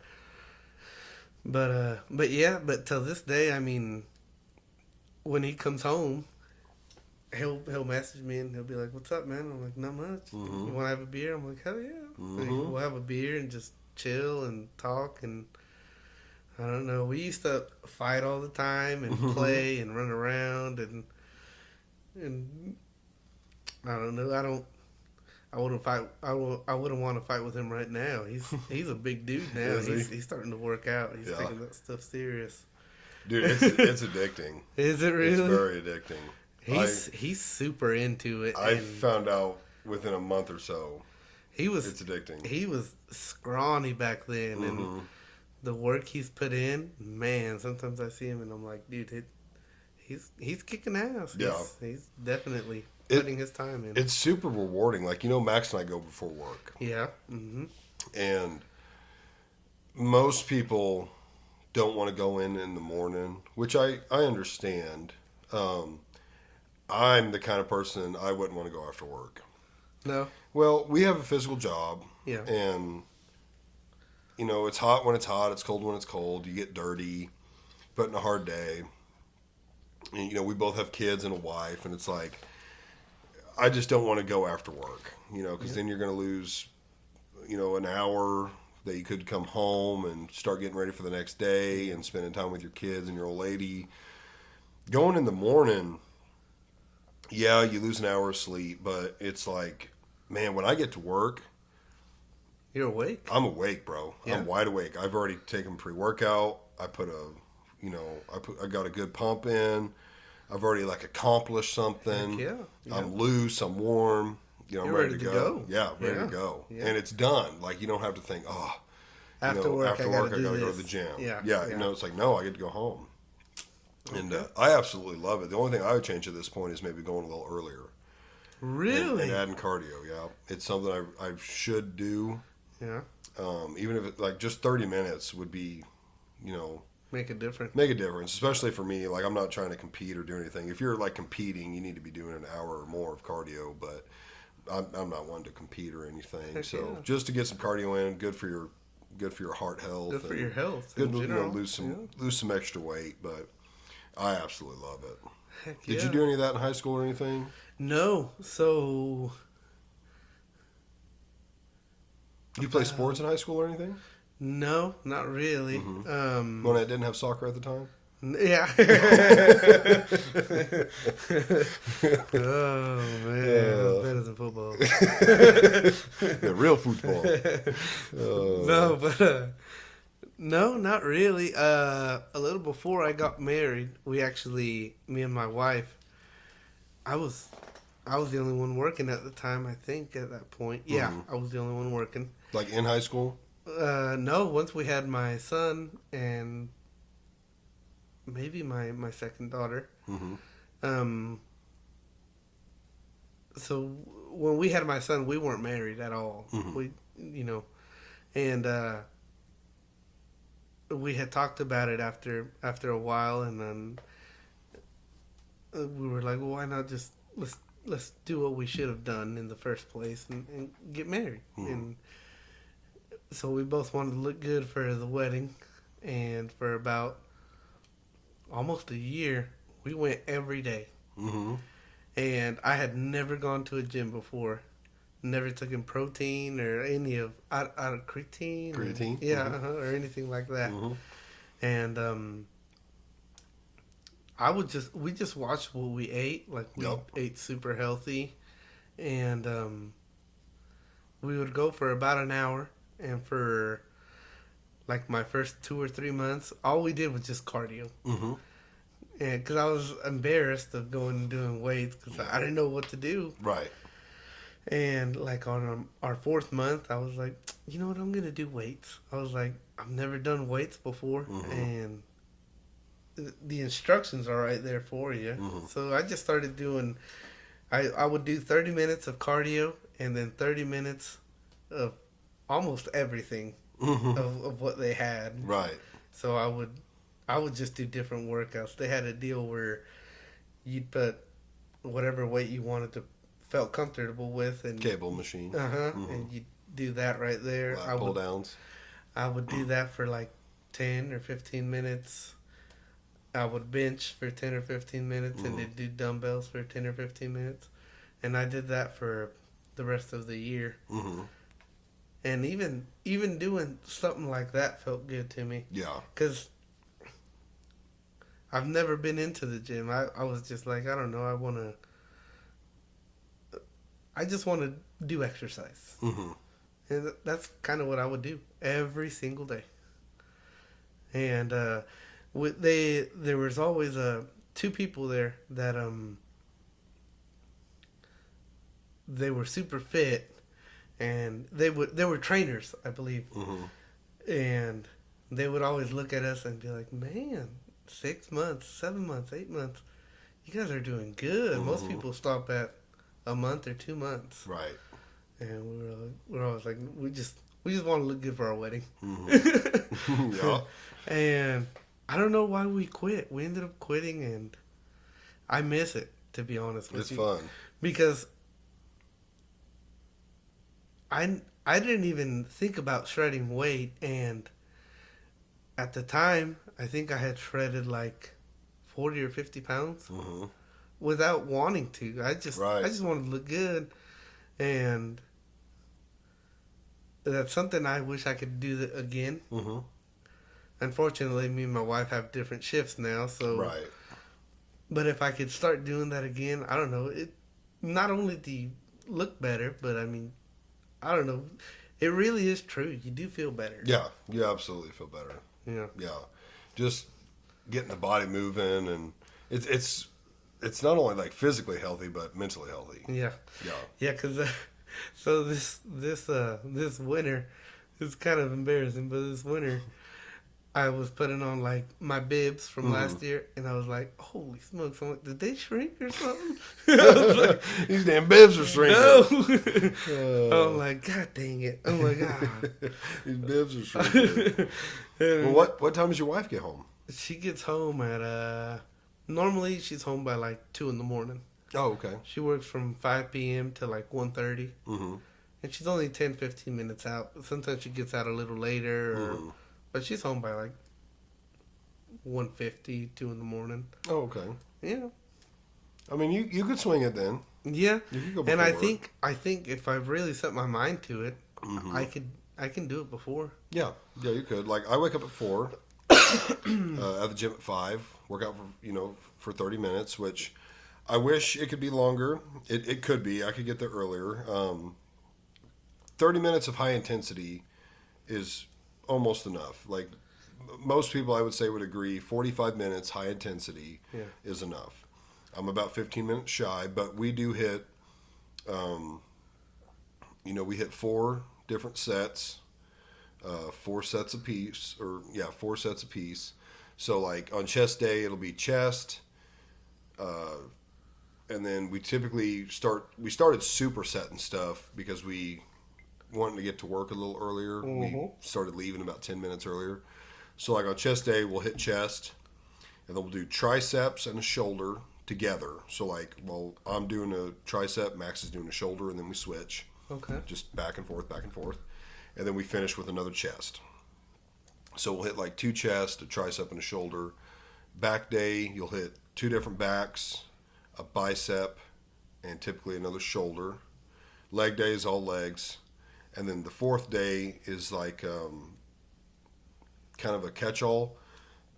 So we'll typically do a bi, a tri, a shoulder, and then depending on what we're wanting to hit, we'll either do like 2 shoulders or maybe like a bi, tri, shoulder, and then like a trap or some kind of combination of that. But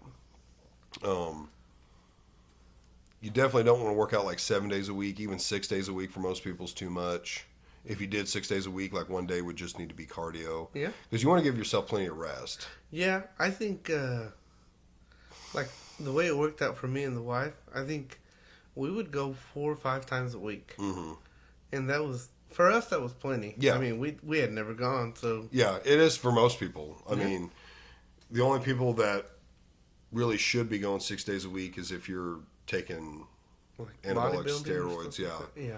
Because, I mean, from what I've gathered about steroids is it does help with, like, building muscle quicker and everything, but the recovery is what they're really helping you with. Oh, okay. So, like, if you're not taking anything, and I mean, like, anabolic-wise, like protein, creatine doesn't count, you need that time to rest. Because you actually grow when you're resting.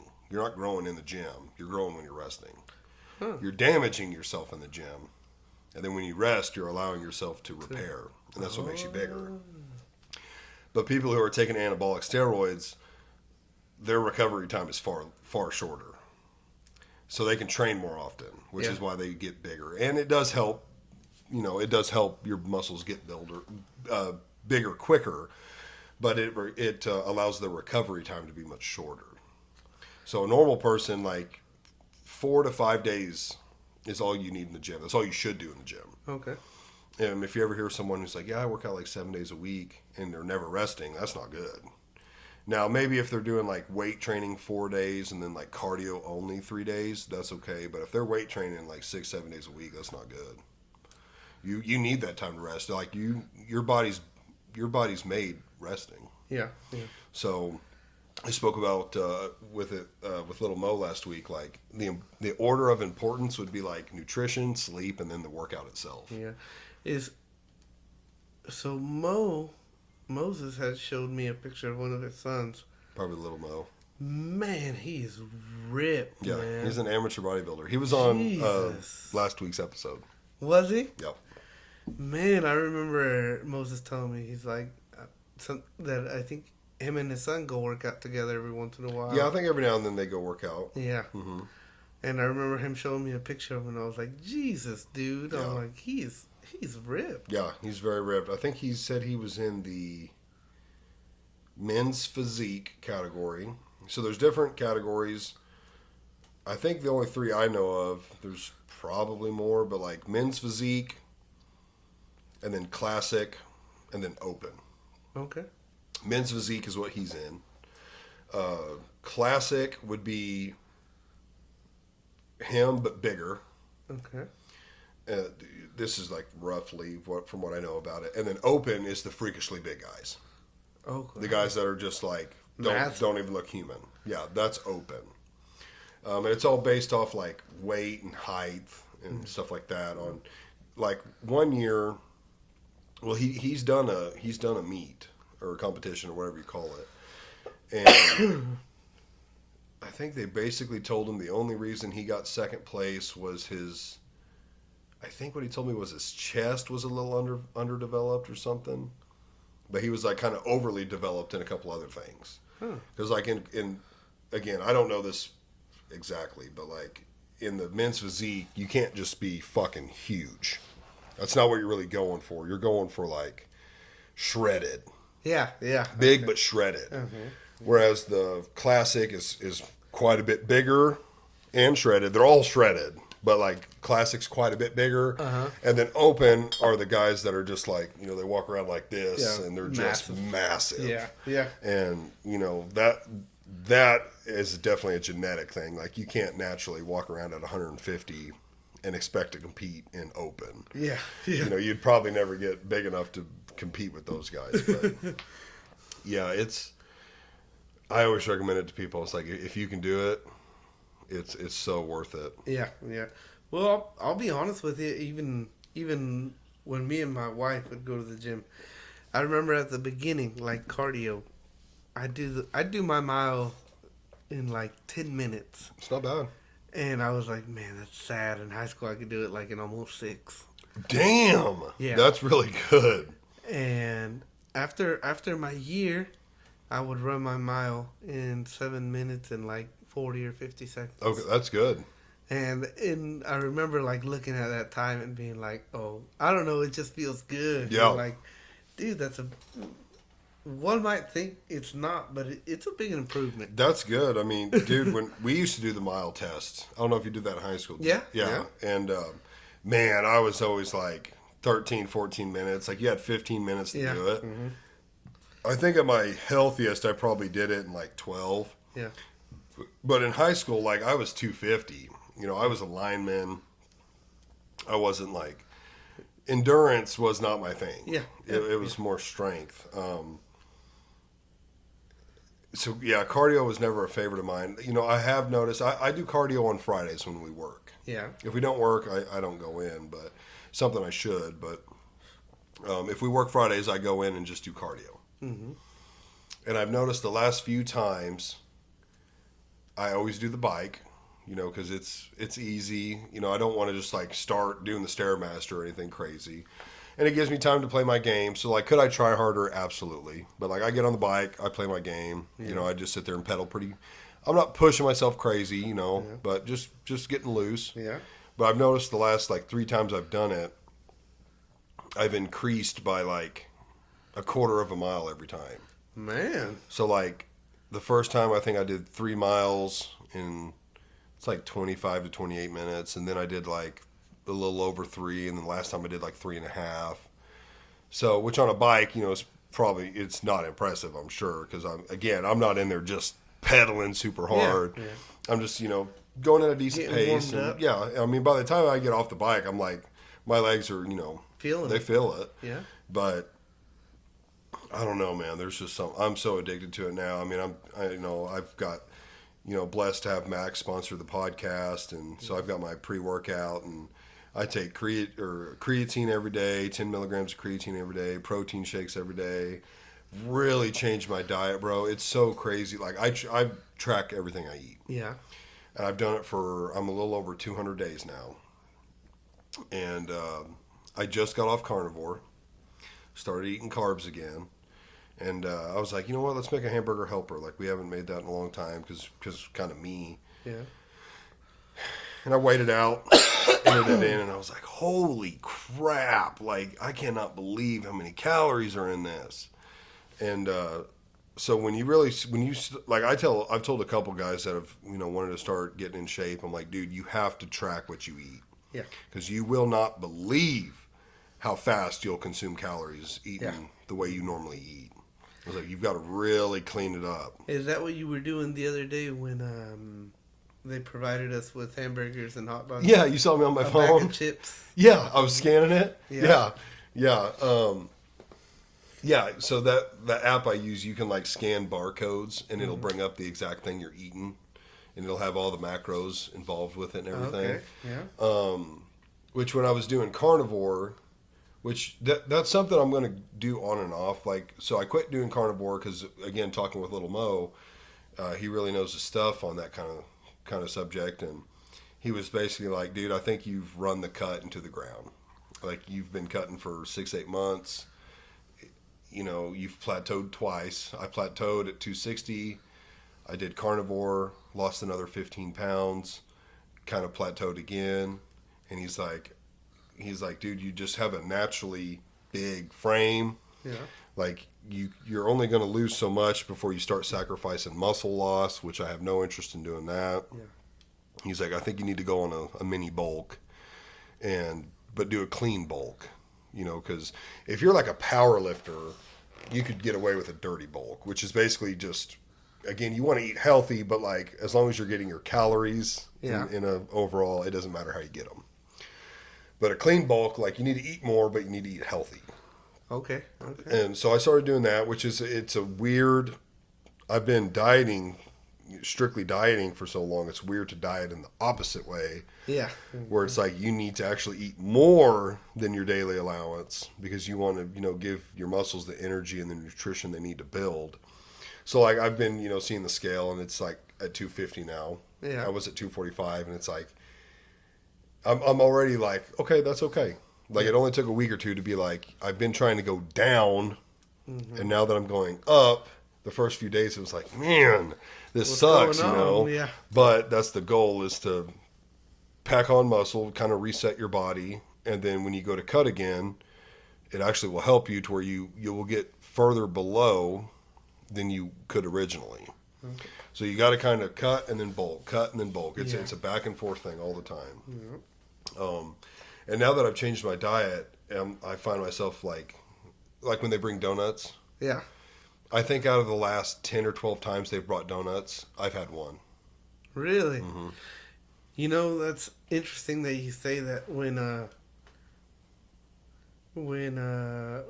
me and my wife were going to the gym, same deal. Like if I'd come home on a Thursday or a Friday, if I worked a Friday, the kids would be like, "Hey, can we have pizza, or can we get Mickey D's or something?" I'd be like, "Yeah, let's go." Mm-hmm. And I had zero problem with bringing home a box or two of pizzas or some McDonald's and letting them do their thing while I drank, I don't know, a meal replacement shake or something healthier. Yeah. And that's kind of, I don't know, you got to learn to let that stuff slide. Right. Yeah. I'm very much that way. There's people that can diet that strict or should. Yeah. You're 500-600 pounds. Mm-hmm. You need to strictly diet. Yeah. But even when I was doing carnivore, there would be events or parties or something where it's like, there's no way I'm going to only be able to eat meat. Yeah. And it's like, I'll go ahead and, eat normal. Kind of like a little treat. Yeah. But even then, portion control is a lot of it. You don't need to eat till you're damn near sick. Mm-hmm. And at first it was tough. When you change your diet, I'm going to say like damn near the first month, maybe only like 2 weeks, you get hungry. Yeah. But when you're used to eating 3,000 plus calories a day and you shut yourself down to like, 22 to 25, you're missing a meal or half a meal. Yep. And you get hungry. Yeah. And you quickly learn, like, you either fight the hunger, give into it, or the best thing you can do is drink more water. Yeah. Like sometimes just filling your stomach full of water will make that go away. So it's tough. I'll be honest with you. When we did that, my first 2 weeks were really rough. Mm-hmm. Because, no matter what, like on a Friday or Saturday, I'd give my kids whatever they wanted. Yeah. But Do you need a beer? It was rough, yeah. Okay. But I don't know. It was rough seeing them like eating what they wanted to eat, and then me over here with like a salad or something different, and just looking at them and being like, "Dang, is it worth it?" Right. But after my first 2 weeks, I was good. You just gotta fight through it. Yeah. It's a little sacrifice that's gonna make you feel a whole lot better. Yeah, it really does. Like now I'm down 35 pounds. I was down 40, but again I'm bulking. But like I had to add 2 notches to my belt. Yeah. Because they just were falling off. Yeah. So and there's like lots of times I look at myself in the mirror and I'm like, man, I don't feel like I look like I've lost 35, 40 pounds. Mm-hmm. But, you know, it's like, well, I know I have because, like, my belt didn't fit before. You know, I had to add notches to it. We took some measurements, and I remember the first time because I've got some before pictures. I actually want to take some after pictures, like at the gym, after getting a pump and stuff. But I look at them, and it's like, yeah, I can tell. Like, I can you know, see my stomach slimmer. And we took some measurements, and I remember all of them were like smaller, even my chest, my arms. And at first I was like, oh, like I don't like that because I'm trying to lose weight, but I'm also wanting to build muscle. So like I want to get bigger, but bigger in a healthier way. Mm-hmm. And, you know, my wife was like, well, like, you got to think, like, you've lost, you know, at that time, I'd probably lost 25, 30 pounds. And she was like, you know, you're losing inches off of everything because you're losing fat. Yeah. I was like, yeah, that's true. So, like, what I really wish I would have done, like, what I would recommend to anybody before you start your journey is to go somewhere that has a scanner. Yeah. So, like, I go to 5-Star Nutrition in Joplin. They have a body scanner. Okay. And you like put your bare feet on it, and you grab these handles, and it basically like just sends, you know, a current or whatever through your body, and it's scanning like your fat percentage, your muscle percentage, your bone density, and it will give you a chart of like, this is how much body fat you have, how much your muscle system weighs, stuff like that. And I wish I would have done that before I started working out to see what like those first 6 months did. But I ended up going and got a scan, and it was honestly the first scan I was like, there's no way the fat percentage is right. The muscle percentage, I was like, you know, not to be cocky, but I was like, that's probably right. Yeah. It was like 125 pounds of muscle, and the guys that work there, they're really smart, and they really know their stuff, and they were looking at me, and they're like, yeah, that probably checks out. They're like, when you walked in, we thought you were, you know, amateur or something. They were like, you're a big dude. That makes sense. And I was like, yeah, what about the body fat percentage? I was, you know, I like lifted my shirt up. And I was like, I don't know if that looks right. And they're like, you'd be surprised. So I went back and did a second scan thinking, you know, maybe that first one was broken. Yeah. Well, I had lost like another 10 pounds and the body fat percentage went down. Oh, wow. And I was like, okay, like, I mean, it's consistent. So, I mean, I'm going to believe it now. But accurate. Yeah. So my plan is after this bulk, I'm going to go back up and see what it does. It gives you a really good baseline on, is your diet and your training doing what you want it to do. Yeah. So if you're trying to gain weight, one, are you gaining weight in general, and then are you gaining weight in the right way? So, like if you gained like 5 pounds of 5 pounds of muscle to every like pound of fat, maybe 2 pounds tops. I don't know what would be ideal. Like what would be perfect, but I would think like a 5-to-1 or 5-to-2 ratio.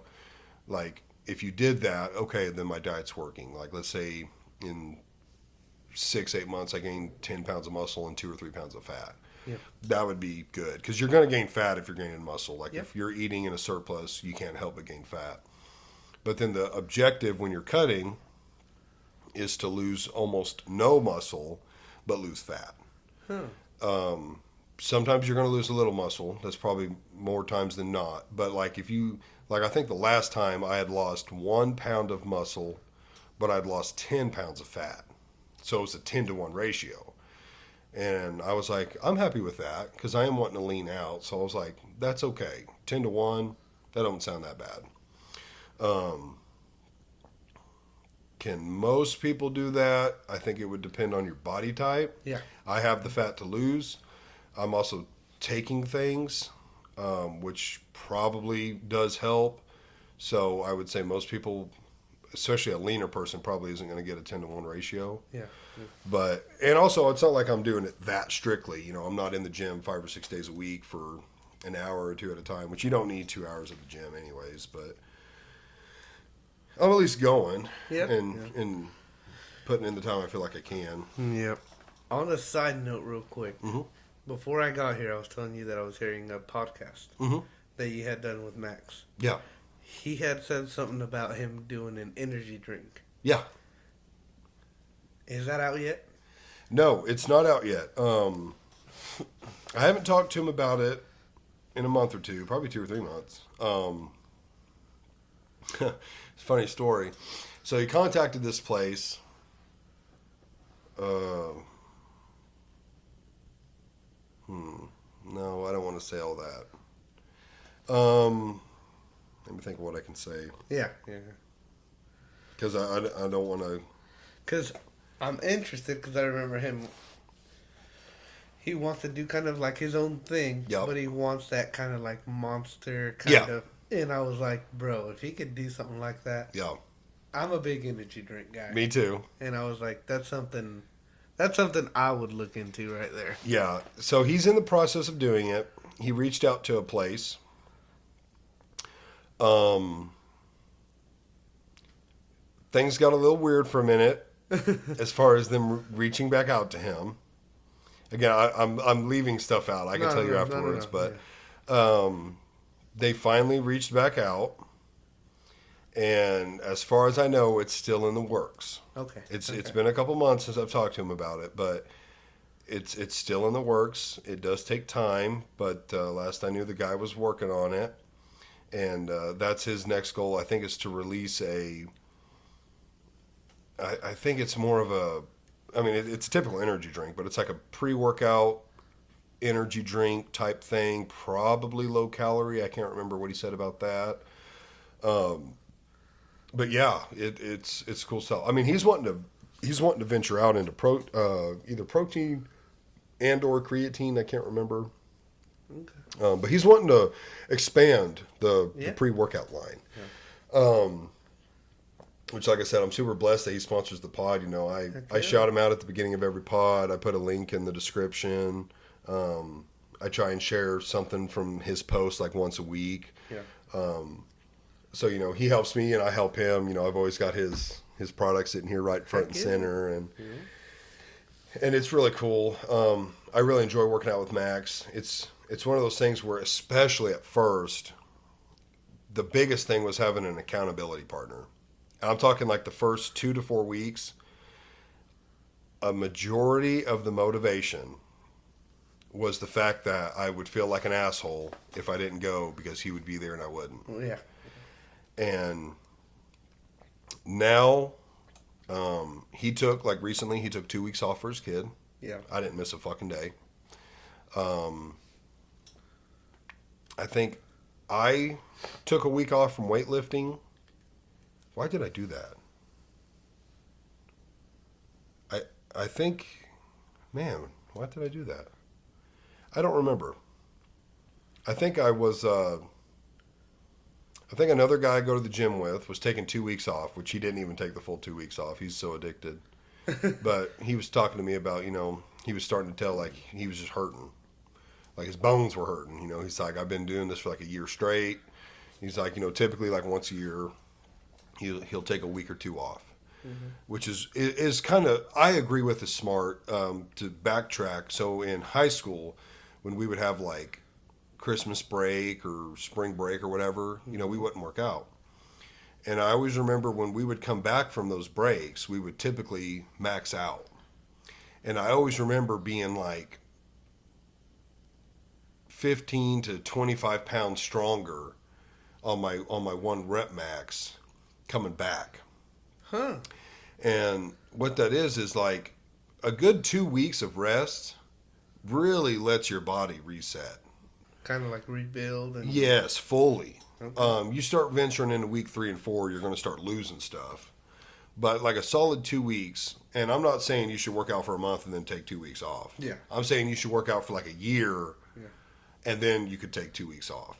Okay. But that time to like rebuild and let your body replenish itself, it does do some good. So I don't remember if I had something going on or what it was. It wasn't that long ago, maybe like 2 months ago, but I just did cardio every day. Went in and rode the bike every day. Didn't do any weight training. And man, it's killing me why I can't remember why I did that. But you know, the following week felt really good. Yeah. You know, it was just a little week reset. And again, I made it a habit to continue going, just get some extra cardio in. Yeah. The biggest reason was to, I didn't want to just show up to work. Yeah. You know, an hour or 30 minutes after waking up and not getting my body moving and everything. Yeah. So it's like, well, I'm still going to go. I'll just ride the bike. Yeah. And felt really good. Now, on this bulk, I've already noticed it took about a week or two tops. I'd say a week. And I noticed it pretty quick in the gym, the difference in the diet, like having carbs again. Mm-hmm. So carbs like give your muscles energy. Protein is what rebuilds your muscle. Carbs are what kind of you get most of your energy from. Okay. If you're not using that energy, though, carbs will turn to fat. So that's why they can be a negative. Yeah. Like if you're not an active person, you don't need many carbs. Kind of need to know how to play it. Kind of, yeah. Which again, I'm bouncing that off of Mo, little Mo. But started eating carbs again. I'm on a high dosage of testosterone, and I think between the carbs and the tea, and he was like, "You need to start training differently because normally it's like 8 to 12 reps, more of like a bodybuilding type training where you're wanting to go to failure, do higher reps, maybe even 12 to 15." But he was like, you need to be shooting for like 5 to 8 reps, increase the weight. And I was like, okay, kind of a weird transition. Mm-hmm. But I remember we did a decline bench the first Monday after I had started eating carbs. And I had been on that high dosage for 2 or 3 weeks. What's a decline bench? So there's decline, regular, and incline. Okay. Decline, your head are like below your feet. Okay. So you're actually, like when you're laying down, you're like a little upside down. Okay. And what decline is working is like the bottom of your chest. That's what's going to give you like the lift. Mm-hmm. Regular bench is kind of working the center of your chest. Again, I'm not a pro, so if anyone's listening, they're like, this is wrong, but this is what I kind of think it is. Decline's like the bottom, regular bench is like the center, and incline is like your upper chest. Okay. So incline, you're kind of sitting like this, and you're benching like here. Oh, maybe a little further back, because this is like shoulder press when you're straight up and down, but like here would be like incline. You're pretty down, yeah. Yeah. So there's decline, regular, and incline. And decline, for most people, you can bench more than what you bench regular. Okay. And incline, you can do less than what your normal bench is. The more you go up, the less weight you can kind of do, just because of the angle. Okay. But like on decline, it's typically a shorter up and down, and just the way you are positioned, you can kind of lift more. Regular bench is kind of somewhere in the middle, and then incline is typically lighter. Okay. So we were doing decline, and I think it was like the first week. And again, it's one of those things to where when you're strength training, trying to put on weight, you should be increasing your weight each week, just a little bit. So I think I had like 245 on. I normally do 225 on decline, probably in the 10 to 15 range when I'm fresh, maybe like 8 to 12 by my 4th set. But I had a little bit more on and was just felt good, felt strong. Forward to the next week, we were doing bench, and I was like, toss 275 on there. So 2 plates and then a 25 on each side. Damn. And it was just like, man, I like between the carbs and the tea, I was like, I'm just feeling good.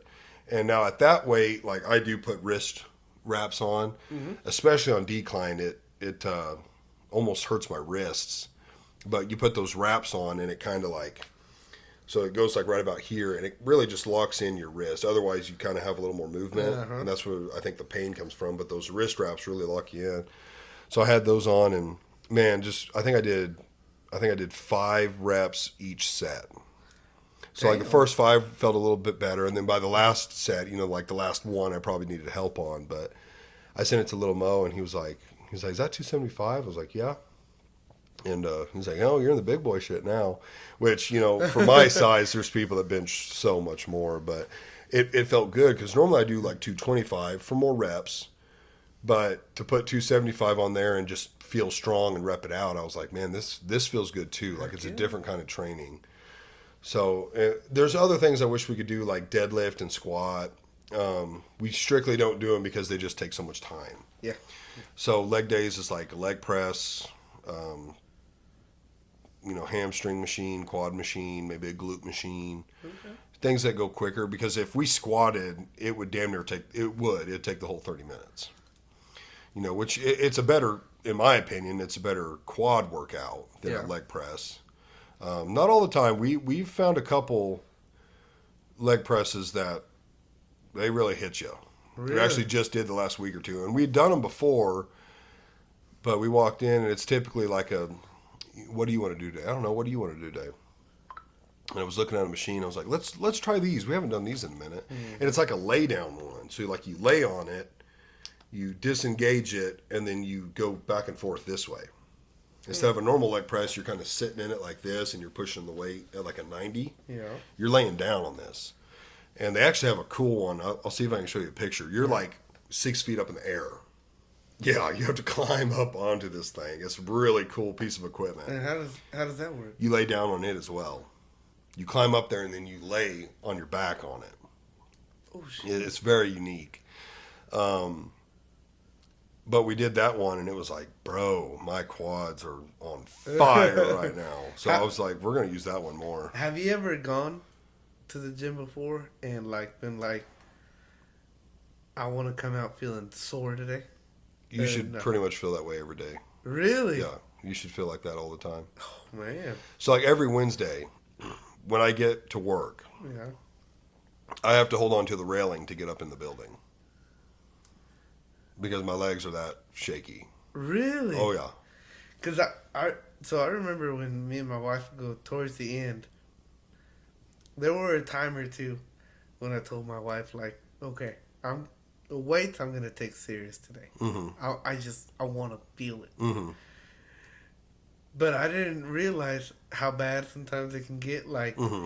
one time I remember I walked out and we had gone to Walmart right after, and I was walking like this. And my wife's like, "What are you doing? Walk normal." And I was like, "I can't, wife." I'm like, I can feel it. I can fucking feel it right now. Oh yeah. I'm not trying to make myself look bigger. Right. It's just I'm so sore to the point that I'm like, I'm doing this right here. Yeah. So when you first start weight training, that's really going to get you. Yeah. I remember telling Max when we first started, I was like, hey, my quads are like my worst enemy because they will cramp. Yeah. My quads and hams. I was like, they will cramp. So I was like, dude, our first couple of leg days, I'm going light. Mm-hmm. I'm not doing a whole lot of reps because, like, we got to go to work. Yeah. Yeah. Like, I can't be fucked up at work. Mm-hmm. So it's like, I'm going to take it very, very slow because I remember in high school, like, first getting into it, like, the first couple of weeks, your legs are just gone. They're shaky and hurt.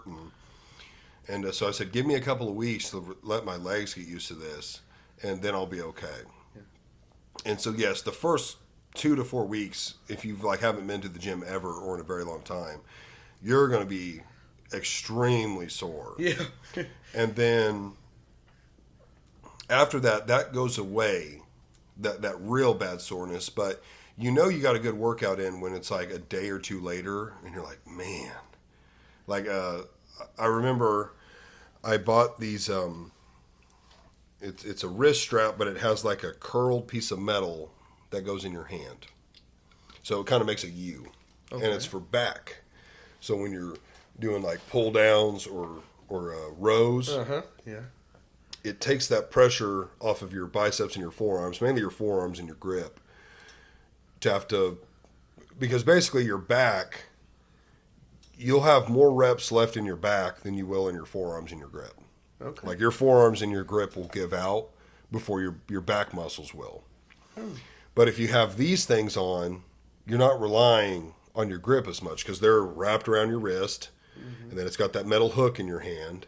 And so, you know, you can start almost letting go and just start pulling, but you're staying on the machine. Yeah. Yeah. And I only use them now. And a lot of guys are like, well, what about your, forearm strength, your grip strength, forearm size, I should say. And it's like, well, I hit forearms occasionally. We did last week. We have a grip machine, and you just squeeze it. Mm-hmm. And if that's something you're concerned about, it depends. If your back's lacking, like I feel like mine is, and you want to focus your back, you should use something that helps you target your back more. Okay. So that's why I started using them. And now, like, they're, pretty often, like it'll be, we hit back on Tuesday. So like Wednesday, Thursday, like I'll be like, man, my back is sore, because I can actually feel it now. Yeah, yeah. Whereas before, I never really felt it in my back. But you'd get to rep 8 to 12, and it's like, man, I could probably get a couple more, but it's like my hands are shot, like I can't hold on to the weight. Yeah.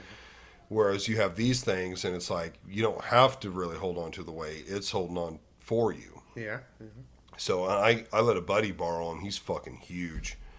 I let him borrow him.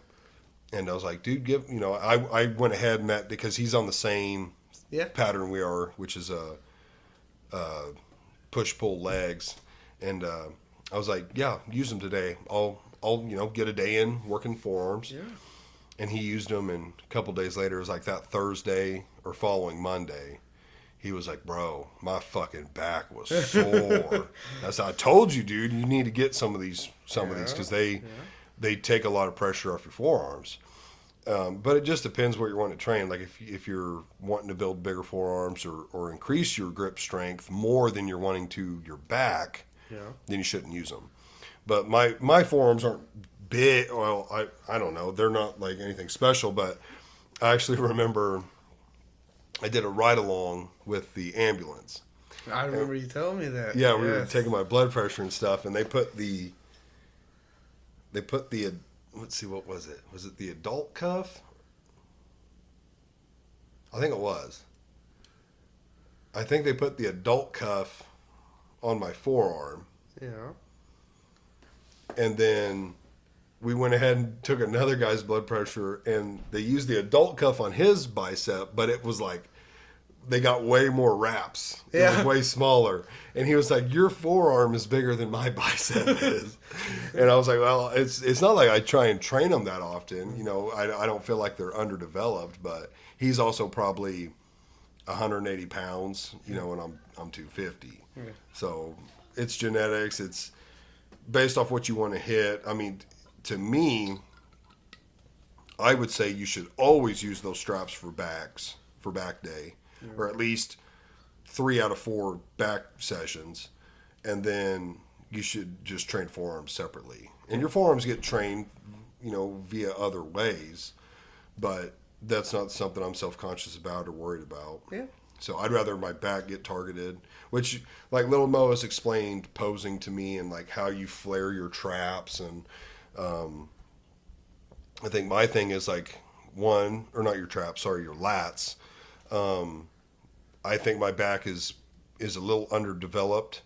I also think my chest is so wide that when you go to flare your lats, it's hard for me to flare my lats when my chest is so wide, because you basically have to have wider lats than you do a chest. Okay. And when you have a really big chest, it's hard, you don't see as big a flare, because you're already so wide. Yeah. Versus like smaller built guys or just guys with really good backs, when they go to flare their lats, they look fucking massive. Yeah. So that's probably a genetic thing, kind of my back's probably underdeveloped. Yeah. Type of thing. But I don't know. Again, that's stuff you learn going to the gym. You learn what works better for you versus others. Yeah. So, but man, talking about my back, it reminds me about the tattoos. I don't know if I've told you this, but like, remember I said the fingers were the most intense. Yes. I would say it's really close between my chest and my back. I would say the chest was probably the second most intense, because that was the only time I did almost tap out. Like, we did my chest in 2 sessions. Okay. The first was line work. The second was shading. How long was your first session? It's probably 3 or 4 hours. And your second? 3 or 4 hours. Man. Yeah, probably. I'd say somewhere around there. It could have been longer, but I don't think so. But I remember he did the line work, and he got done, and he was like, it was a Friday, and he was like, I could probably finish this today if you got the time. He didn't have another client coming. He's like, I could finish it if you want to. And I mean, I really did want to get home. Like I had my wife at the time. I didn't have kids, and I needed to get by the bank before the bank closed. And And then the third thing, and probably one of the more influential things, was like I was hurting. Yeah. And which, in my opinion, the line works worse than the shading. Really? Typically, well, I'll get into that too. But I was like, no, man. I was like, I got some shit to do, and I need to get to the bank before it closes. He's like, that's cool. He's like, I'm good with that too. So we made another appointment. And I was like, fuck, bro. I was so glad. After we did the shading, I was so fucking glad I did not sit for it. Because we did the shading, and he started from the outside and worked in. So he did like this side and then this side. And we got done with, him going from the outside in. Yeah. And I thought we were done. Because when he got into here, it hurt so bad, I thought he was on the sternum. Because the sternum's the worst part of the chest, probably. I mean, if you're on your... collarbone, that's pretty brutal. If you're tattooing your nipples, I would assume that's pretty brutal. Oh, Mine God. doesn't cover the nipples. It's like right above it. But I assumed from the pain he had been tattooing my sternum. And you're kind of numb. Mm-hmm. To me, after like 10 or 15 minutes, you go almost numb to where it's not as bad as the beginning. Yeah. So I was like, oh, man, thank God we're done. He's like, you want to go check it out? I was like, yeah. So I go look in the mirror. And as I'm walking up to the mirror, he's like, yeah, I think he said it right after. I looked, and the body of the bird, which was right on the sternum, wasn't done. Oh. He's like, yeah, man, all we got left is the bird, and you'll be done. And I was like, oh. I mean, I was already like sweating. His seat was drenched. And I was like, oh, man. It's like we went back and I let him finish, but... How did that go finishing up? It was brutal. Was it bad? The sternum's pretty rough. It was pretty rough. We got her done though, and I was like, man, like I want to add on to my chest eventually, and I don't think it'll be as bad because like most of it's done and the sternum's done, but it's like, man, that was pretty brutal. But my back, man, I got my back done. I got 95% of it done in 4 months. I went every 2 weeks. Oh, man. I had it set up with him. Like when I started, I said, and he gave me a really good price discount. Yeah. I think he knocked like $150 or $200 off each session. Damn. Because I told him, I said, what I want to do is from the day we start, I want to come in every 2 weeks until it's finished. Yeah. And he had already kind of told me how long he thought it would take.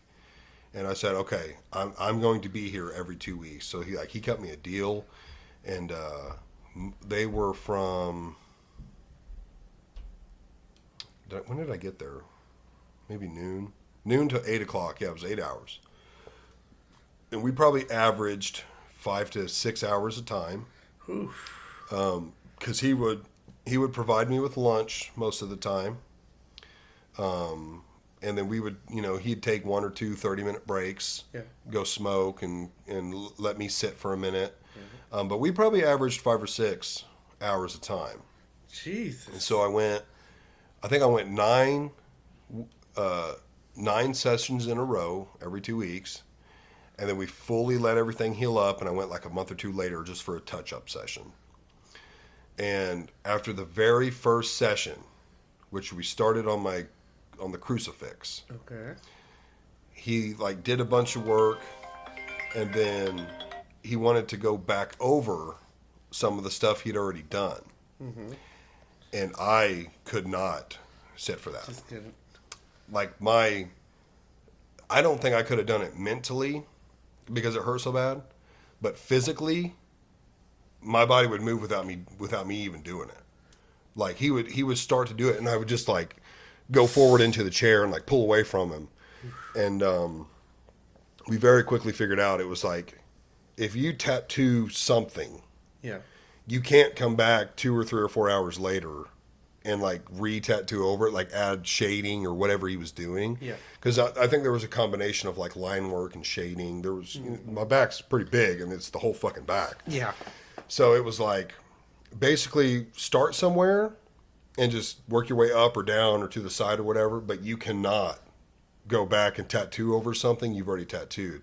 Because if he went back over something he'd already done and it had been tattooed like 2 or 3 hours before, it's fucking raw at that point. Like, there's a difference between you staying in a spot this big for a couple hours, maybe like 2 hours, because you're kind of numb and it's not in like the healing process already. But yeah, he would try and go over stuff, and I couldn't handle it. It's too rough. It was too rough. So I just was like, yeah, we're gonna have to do this in like waves. Like, you can start in the bottom and work your way up, or start up top and work your way down. Which we kind of did it in. It's one giant piece, but it's like composed of different pieces. Yeah. So like, if he was working, I think he did the crucifix in a day. So like, he only had to add touch-ups occasionally to that, like, you know, whatever he was doing. But yeah, it's pretty fucking brutal. Yeah, the back for me would take second place, and some places weren't that bad. Your back's so big, it has different places. Like my shoulder blades, I don't recall them being terrible. My spine, the lower spine, was a little rough. The upper, where you kind of have, to me, a little more meat, wasn't that bad. The love handle area, like your lower side back, bro, that fucking hurt. That hurt pretty good.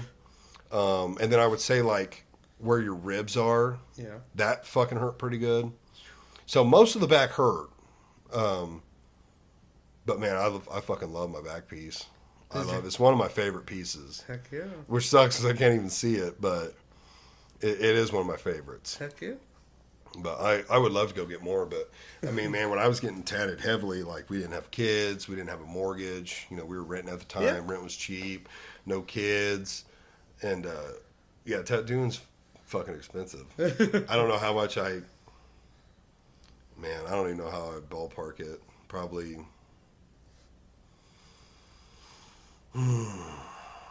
I'd say it's under 10 grand for sure. I would say probably like 5 to 8. Jesus. Probably.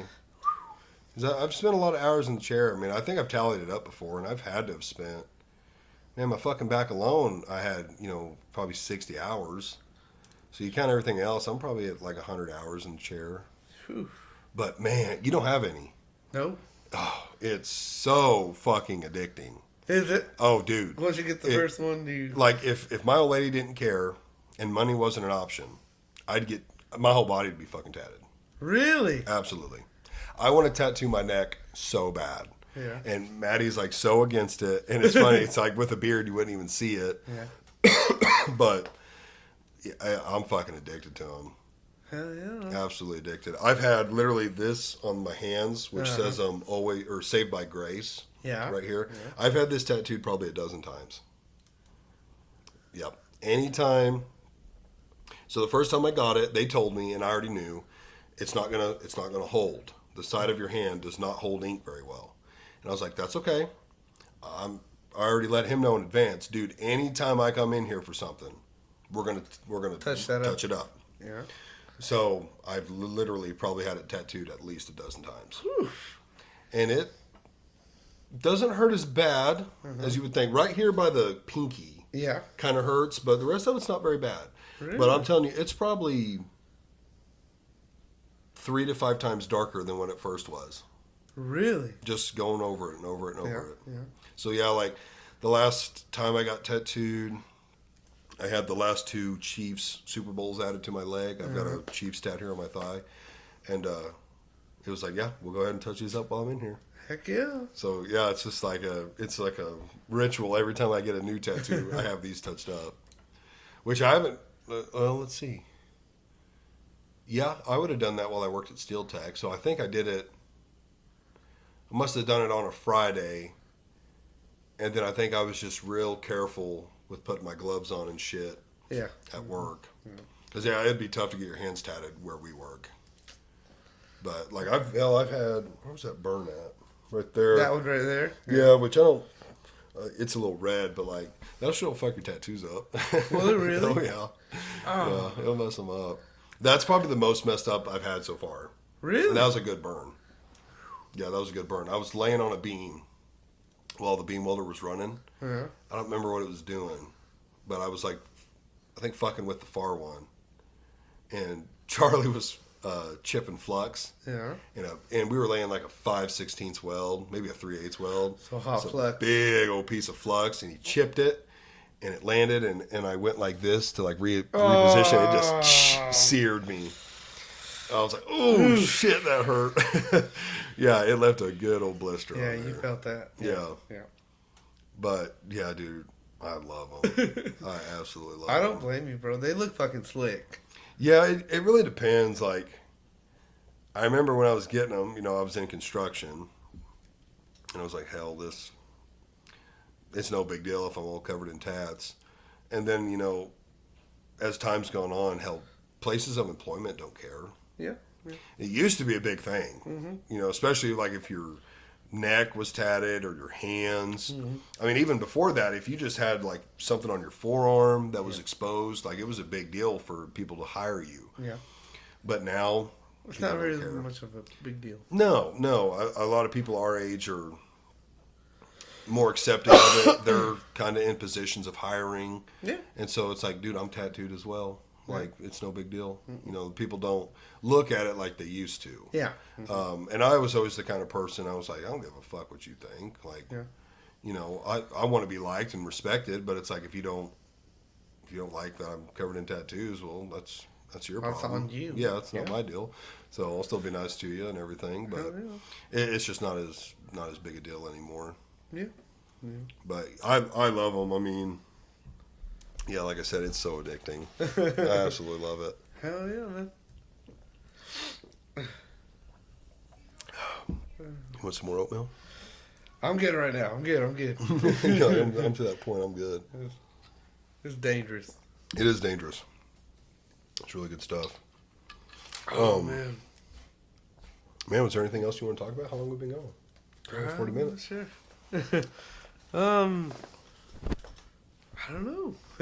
You good? I think I'm good. Okay. Bro, that was fun. I'd love to have you out again. Yeah, I'd be down to come back again. Yeah. Yeah. Absolutely. Shane was actually going to come out and surprise you. I never hit him up again to see if he wanted to, but I was like, you need to come out with Peyo, and because my plan was to get you wasted. I was like, you need to DD him home. But, I need to come over sometime and chill with you while you're cooking some food. You should. I need to see how you do it and have some of your food. I'll plan something out. I bet it's delicious. I'll plan something out, bro. Okay, I love it. We're gonna do something. Because every time you send me those snaps, I'm like, bro, that shit looks so good. You're drinking, you got the music playing. All the time. I was like, I need to come on out. It looks so fun. All the time, man. And I think I know, like, based off your snaps, I think I know right where you live. Real close. Yeah. Really close. Yeah. So, yeah, I need to come on out. It'll be fun. I'll have you down, bro. But thanks for coming out. Yeah, thank you, bro. All right. Guys, we'll end it on that. Thanks for following, sharing, liking, subscribing, all that stuff. I think we're up to 79 subscribers on YouTube, so we're almost to 80. We're pushing for 100 now. If you haven't already subscribed, please subscribe. And we will catch you in the next one. Peace. All right.